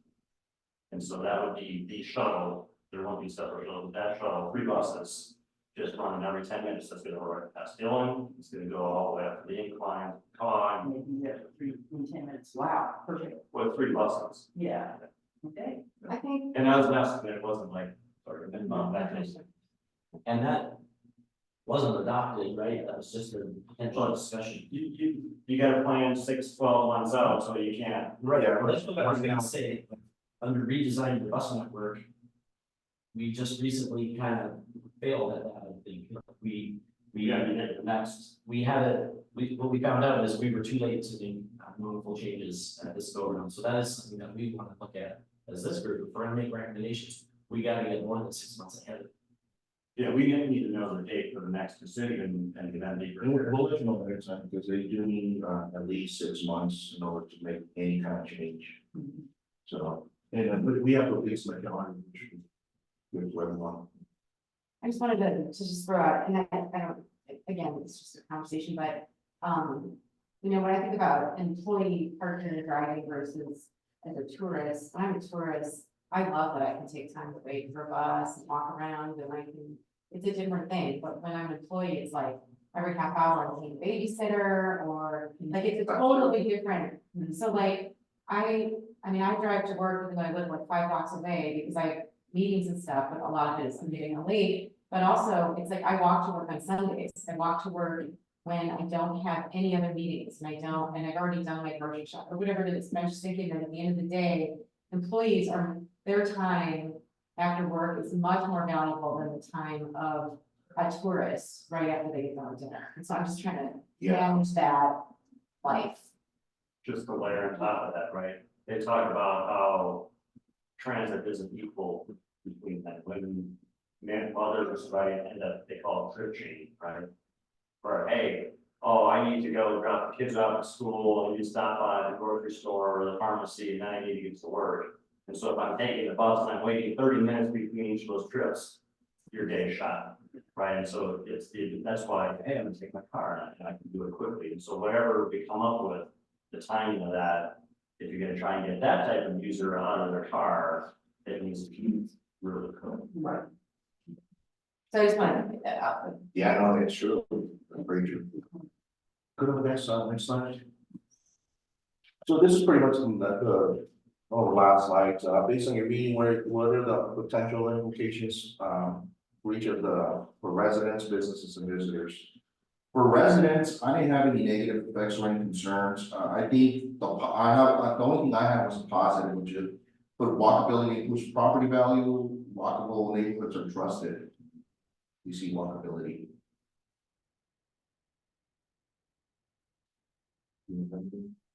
I thought, positive impact for residents is immediately is the reduced congestion.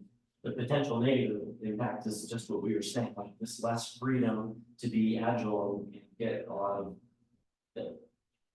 It's hard to, well, I shouldn't say that.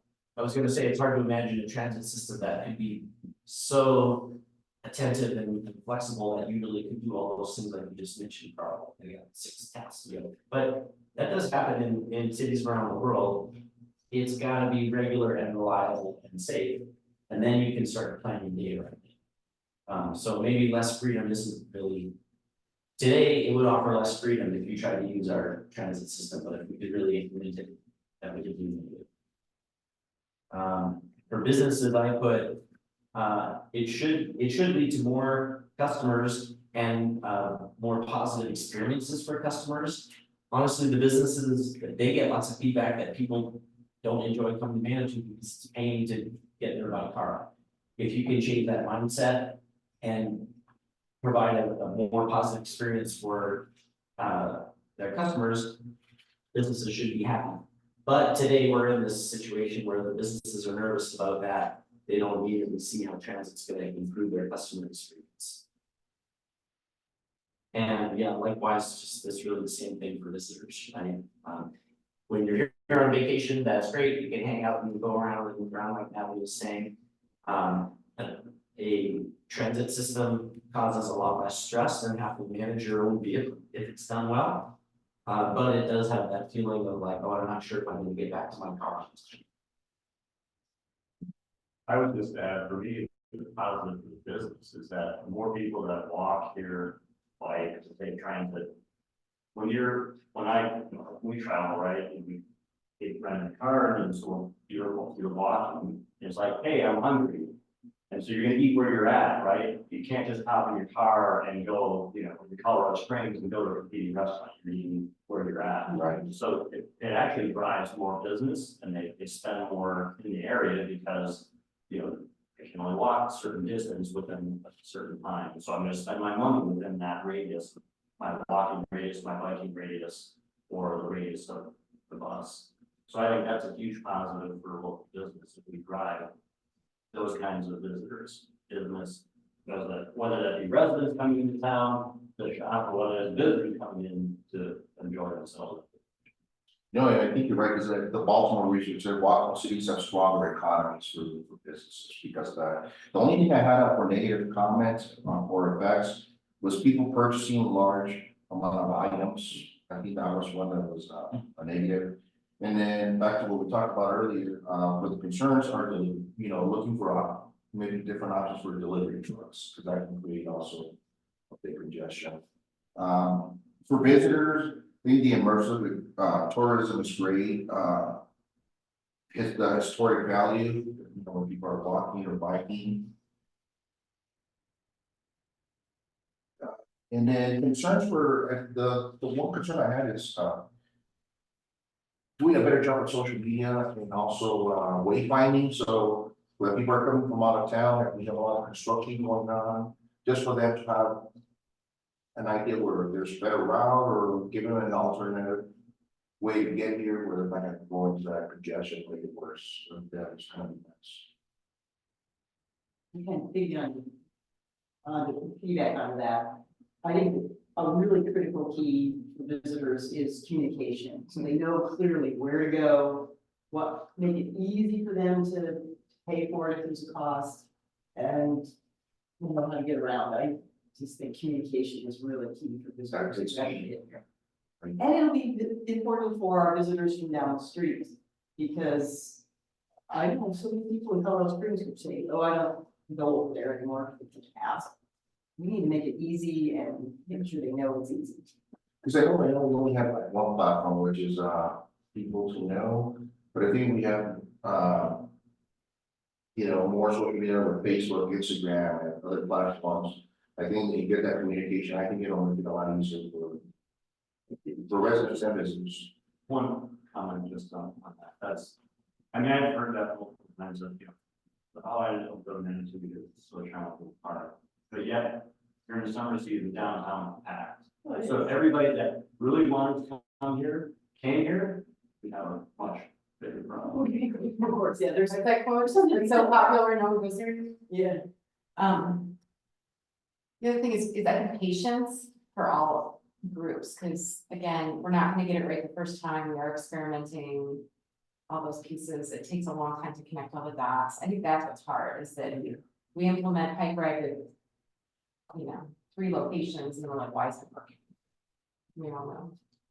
No, it's not going to. But I think that's a piece that's just, I think, difficult to convey to you all the time. Yeah. Like, just because it didn't work this time doesn't mean it won't. But don't give up on everything. Okay, anything else? Well, this is our first time trying this sort of like book review thing, so yeah, we'll get some more practice at it. Are there any other comments or anything to share? Good on your side. Yeah, just like the final thoughts or key takeaways.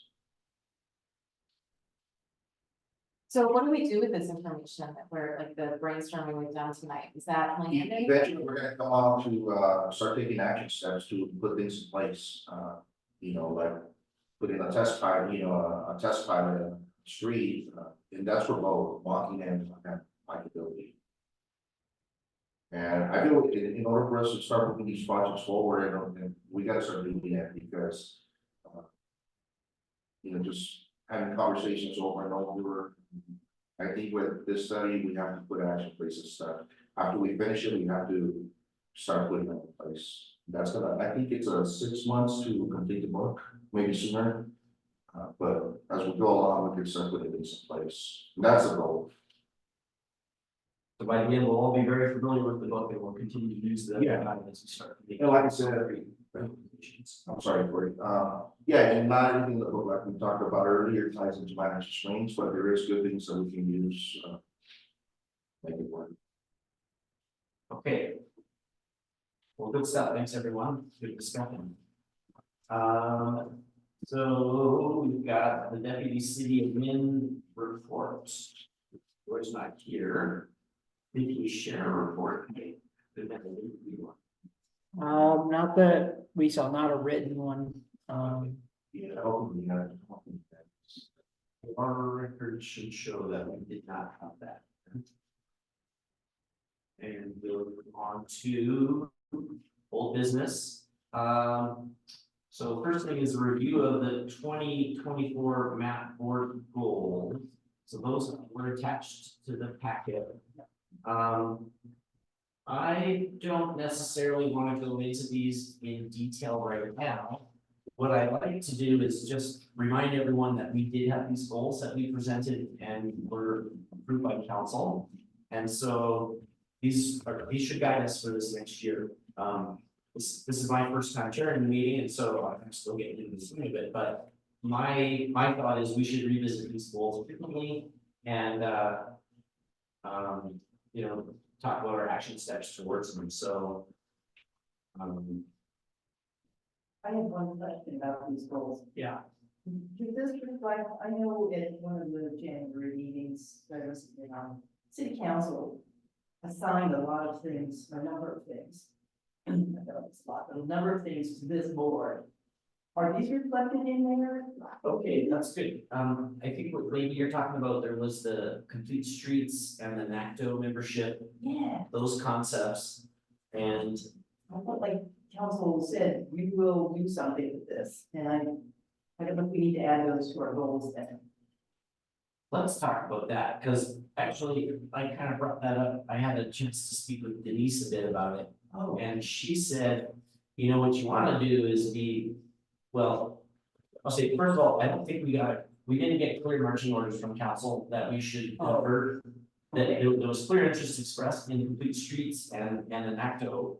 And I got really excited when I heard that because I happen to support those things.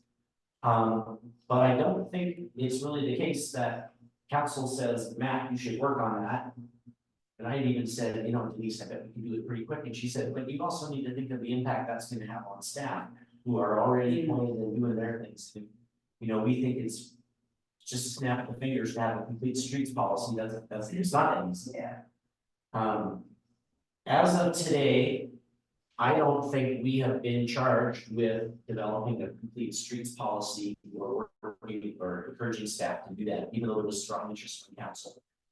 I would agree. I think it was a work session and we just said, almost, I think, even with NACTO, it was like, look into what membership would cost or whatever it was. I mean, I don't feel like there was ever a vote to complete any of it. It was just, It's a lot of enthusiasm. Or do we add that, put that on 2025 as opposed Or if we think it's so important, then we ought to say, hey, we want to add something to our goals and get that approved by council, just so that we're all working on the same relation. but probably what we need to make sure staff can accommodate that. Yeah. So we're trying to improve the relationship with council. And council asks for something, from my perspective, we should be listening. And maybe it's not trying to put it on staff, but maybe it's sometime this year we form a subcommittee that can go look into it and try and do some groundwork. That can then be presented. Cause to me, I heard that and I was like, oh, we should probably add that to our list. But it is, we don't want to put a work on staff, right? So if they're an intermediate compromise where we can do something, that's. Yeah, and we don't wanna just chase every shiny new squirrel. I was just gonna, we, council does that all the time right now. So, And we're trying to like, but it's not, it's a great, there's a big, I mean, police streets is a great idea, but it's like, then you stop. You know, Nancy brought that to us, Nancy Fortune, so it didn't come from staff, it didn't come from maps. It came from another, which, and again, it was great, there's nothing wrong with it, but like, how is council supposed to be making decisions? Outside of this is. Since that was the first time I heard, you know, that one time I was there. okay, yeah, I mean. I'm very well versed in it, and so I'm a little bit like Carl, I'm like, my instinct was, hey, let's go fix this problem, it's one that, you know, the council wants, let's do it. I think the action we ought to take now as a board is to provide that feedback to council and say, okay, we heard this discussed, we didn't get clear direction, is this something that you want us to look at adding as a goal? And then if so, we need to know a little bit about the scope of what we're trying to do there and consider the impact that's got on staff, So I'm so, gonna say, and or do we drop something else off, yeah. our goals? And do it in a way that makes it feel like it's part of strategy and not just a one-off fix, because I think. I personally trying to stop a one-off conversation, but it's. Yeah, and you know, again, we don't have a forum here to take a vote on direction, but. Probably, I think we can say that the members that are here. Thought it was interesting and there was some supportive comments, so I think our message is, we'd like to get a little more clarity from council about how they see their priority. And I wonder if there was any staff reporting follow-up, because I like for sure, what is the cost of NACDO and what does that look like? That was unknown at the time, and you know, we shouldn't make recommendations if we don't know what it costs. Right. So we will include that in our report back this way to council. That we need some more direction on how that priority lines up. Did you have something else you wanted to add about that, Carl? I just, if we want council to ask us for help, we need to list items, so just don't decide that. We should be, hey, we heard this, we want clarification, perfectly fine. Or we've heard this and it's in our consideration, we'll work on how it fits in. Help us prioritize, or yeah. Yeah, we gotta be careful, she's right, they can throw tons of stuff at us and we'll never get anything done. Whatever the new shiny object is, and we'll be going like this, and then they'll come back and go, you How can have we no do- strategic plan. You Well, didn't do your we've gone goals. off and done little things here and. Well, but it's not only that though, we don't finish any of it because we're off to the other. The next shiny object. Well, we're gonna help council be a little bit more intentional, but I mean, more intentional as a board, so. We have that piece, we're gonna see how it fits in our overall, as we develop our strategic. plan. Yeah, so, I think we've got some agreement that we'd like council to know. We heard there was interest and support, we'd like to get a little bit more direction on priorities around that. Okay, everybody all right with that? Yeah. And, okay, so, please remain familiar with the goals and we'll talk about them from time to time. Next on the agenda is MAP Fund Parking Enterprise Fund. Juan. Okay. So most of the money for 2024, most of it is already allocated, most of it, you know, it has gone to the Dillon Motel. There was 250,000 that was allocated for curbside and sidewalks. There's also the new map building that money's been allocated for, you know, for a new. The Chase thing. The Chase Bank. Oh, yes. Yeah, so the rest of, you know, so we have very limited funds after covering those costs. So is the use of the Chase Bank been decided and how, what that's gonna look like? That wasn't. Yeah, no, right now, we're still going through like a design phase, what that's gonna look like. So OLCs are the designing companies, and so the design group is putting that together.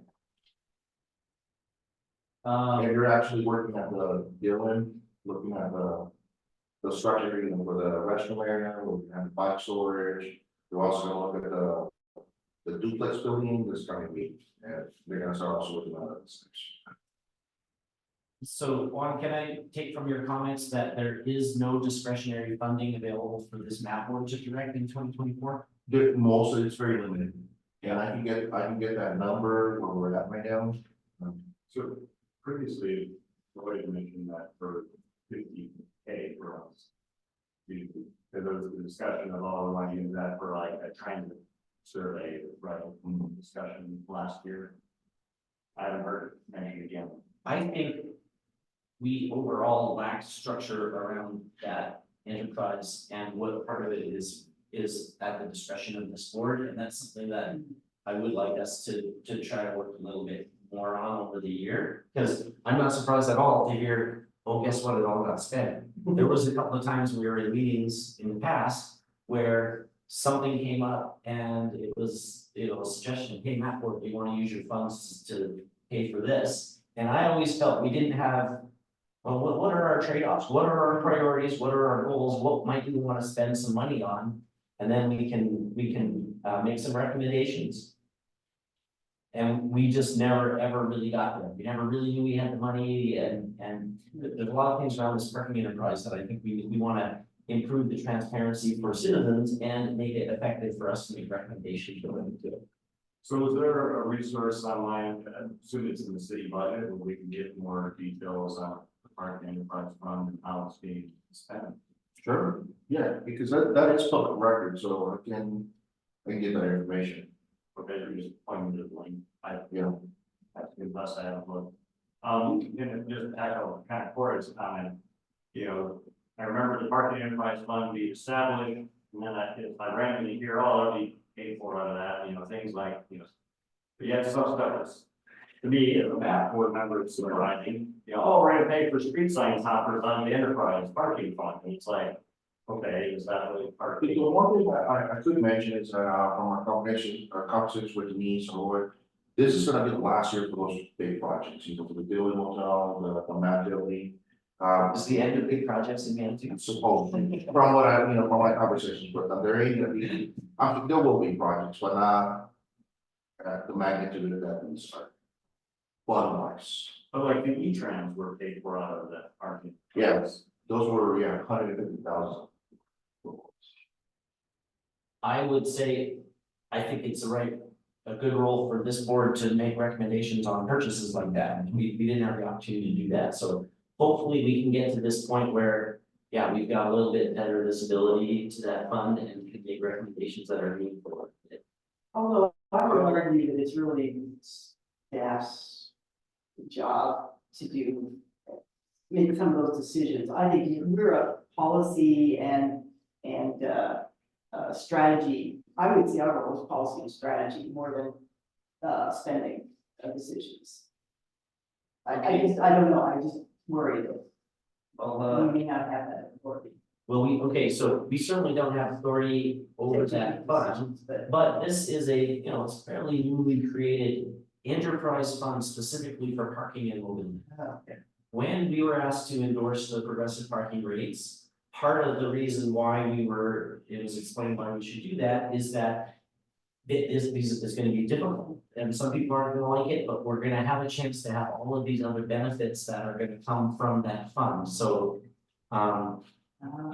we made an endorsement on the understanding that this enterprise was created and funds were going to be used to make mobility improvements, and now we have no visibility at all to how it's being spent. So we will never have authority over the fund itself. I think we may have some discretionary authority over a portion of it, and that's what we're trying to work towards. But I feel it's important that we can at least see it and talk about it and comment on it, even if we're not saying, hey, you should have purchased 6 pencils instead of 7 pencils, right? We definitely don't want to get into that detail of statute. Okay. Yeah, I was just gonna say, I mean, we don't get to decide how it's spent, but like in Colorado Springs and like PPRTA or whatever, where 10% of that goes to transit, right? And hey, this is how it's being spent today, should we spend, 15% on transit, or, just be able to give those suggestions from the more strategic, hey, we want to emphasize this because we think this is important, here's why, and give that recommendation. Oh, that makes sense. Thank you. Thanks for filling me in. Yeah. Okay. Glad to.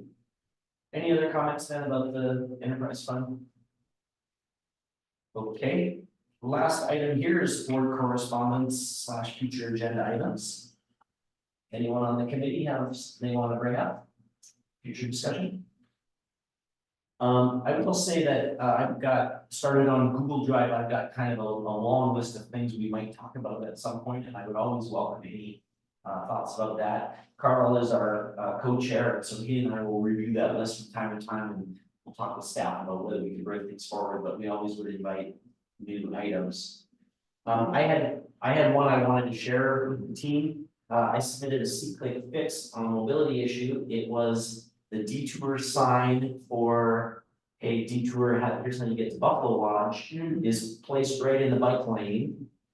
And what I learned through the C-click fix process is because management doesn't control the roadway, that's a CDOT detour sign. So that was forwarded to CDOT, and their response was, that sign is exactly where it should be. Maybe what we need is another sign in the bike lane saying, caution, there's a sign in the bike lane. I find that intensely dissatisfying, but I certainly don't blame staff. What I'm interested in is, for the city of Manitou Springs, how do we improve our coordination with CDOT so that we don't have to accept silly responses like that? Right now, there isn't really any recourse, I think, from the city side, I'm aware of some other advocacy activity that might try to do some lobbying with CDOT, but that, for me, that's dissatisfying that has such an impact in the city of Manitou, and yet we get a silly answer like that. That's just like, even the person that wrote that really couldn't have thought that was the right answer. But Buffalo Lodge isn't in that, were you in that? Yes, I was in Manitou. It's right outside the fun. Oh, you were, fine, okay, I thought you said Buffalo. If you're in front of the fun and you're going east, Mhm. the detour tells, here's a detour how to get to Buffalo Lodge. Gotcha. Take backers. Dead end of Western. But so everybody blows over. That didn't just help me, that was what I was picturing the other end too, yeah. Yeah, well, I made a suggestion, because the fun is completely closed off, you could easily put that sign in the turning lane. And it wouldn't be in anybody's way, because no one could be turning in there, but CDOT said no, and so, that maybe. That's a specific, the bigger picture is, how do we empower Manitou how do we empower our staff to have meaningful negotiations with CDOT about things like this? I don't know the answer yet, it's just something I wanted to throw out and share, so. I think, I'm just gonna say, I think the city of Manitou has the best relationship it's ever had with CDOT that I've known for a long time. So this is a good opportunity for that, because I think historically they just ignored us, and I think we do get response, or I think it sounds like continuing forward. So this is a good opportunity to get that to the next level. I think there's no further action happening with the city, as I understand, the secret fix has been closed. So we as a bike commuter, I'm gonna see what other avenues I can take to get CDOT's attention. Do they, does CDOT have to submit a plan, a signage plan to us? I haven't dealt with CDOT at all, Yeah. with any kind of signage. I know Roy's the one that directly deals with, because he deals a lot with Manitou Avenue with, because that's theirs. Yeah, that's where this is. Yeah. Yeah, because I know, the Manitou Art Center, we're gonna do something in the street, we have to submit where we're gonna put the signs and how we're gonna move people around and to the city. To the city. Yeah. I mean, it's a CDOT.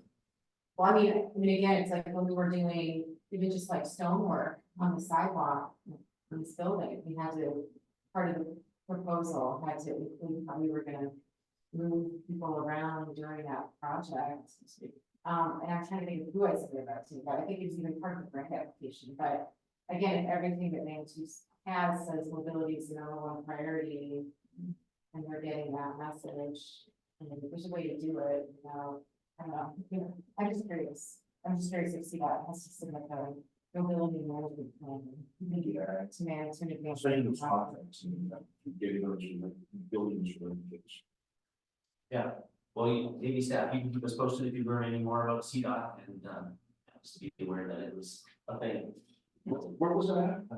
It's right in front of the fund. Detour sign. Yeah, it's a detour sign, and it's probably blown over right So it's like, yeah, not only is it blocking the bike lane, it's also not functioning.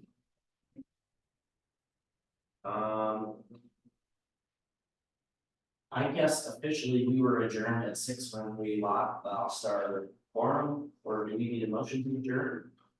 I move that we adjourn. Second. Any discussion? No opposition. Commission, you don't do a motion to adjourn and the chair just calls adjournment. Okay, Okay, you know, the meeting's adjourned at 7:02. something needs to do Robert's rules, but I haven't looked that one up.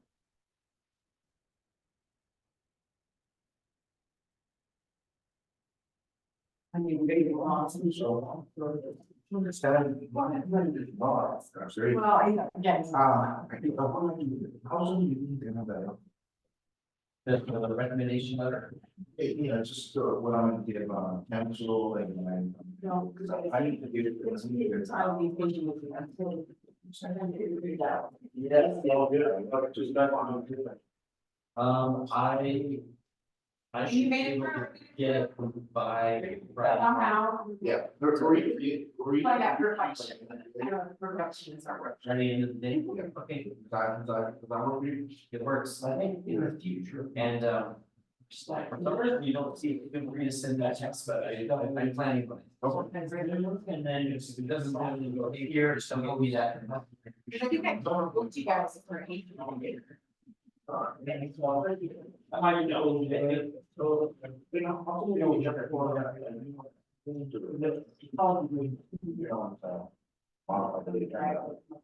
Yeah, yeah, it's something. Great. Okay with you? And if any of you would like, I can take you out for the little syllables area, which they already in the syllables. Bring me growler and then that's the. That's what we're out for. Mark Ants. Yeah, no, we're doing,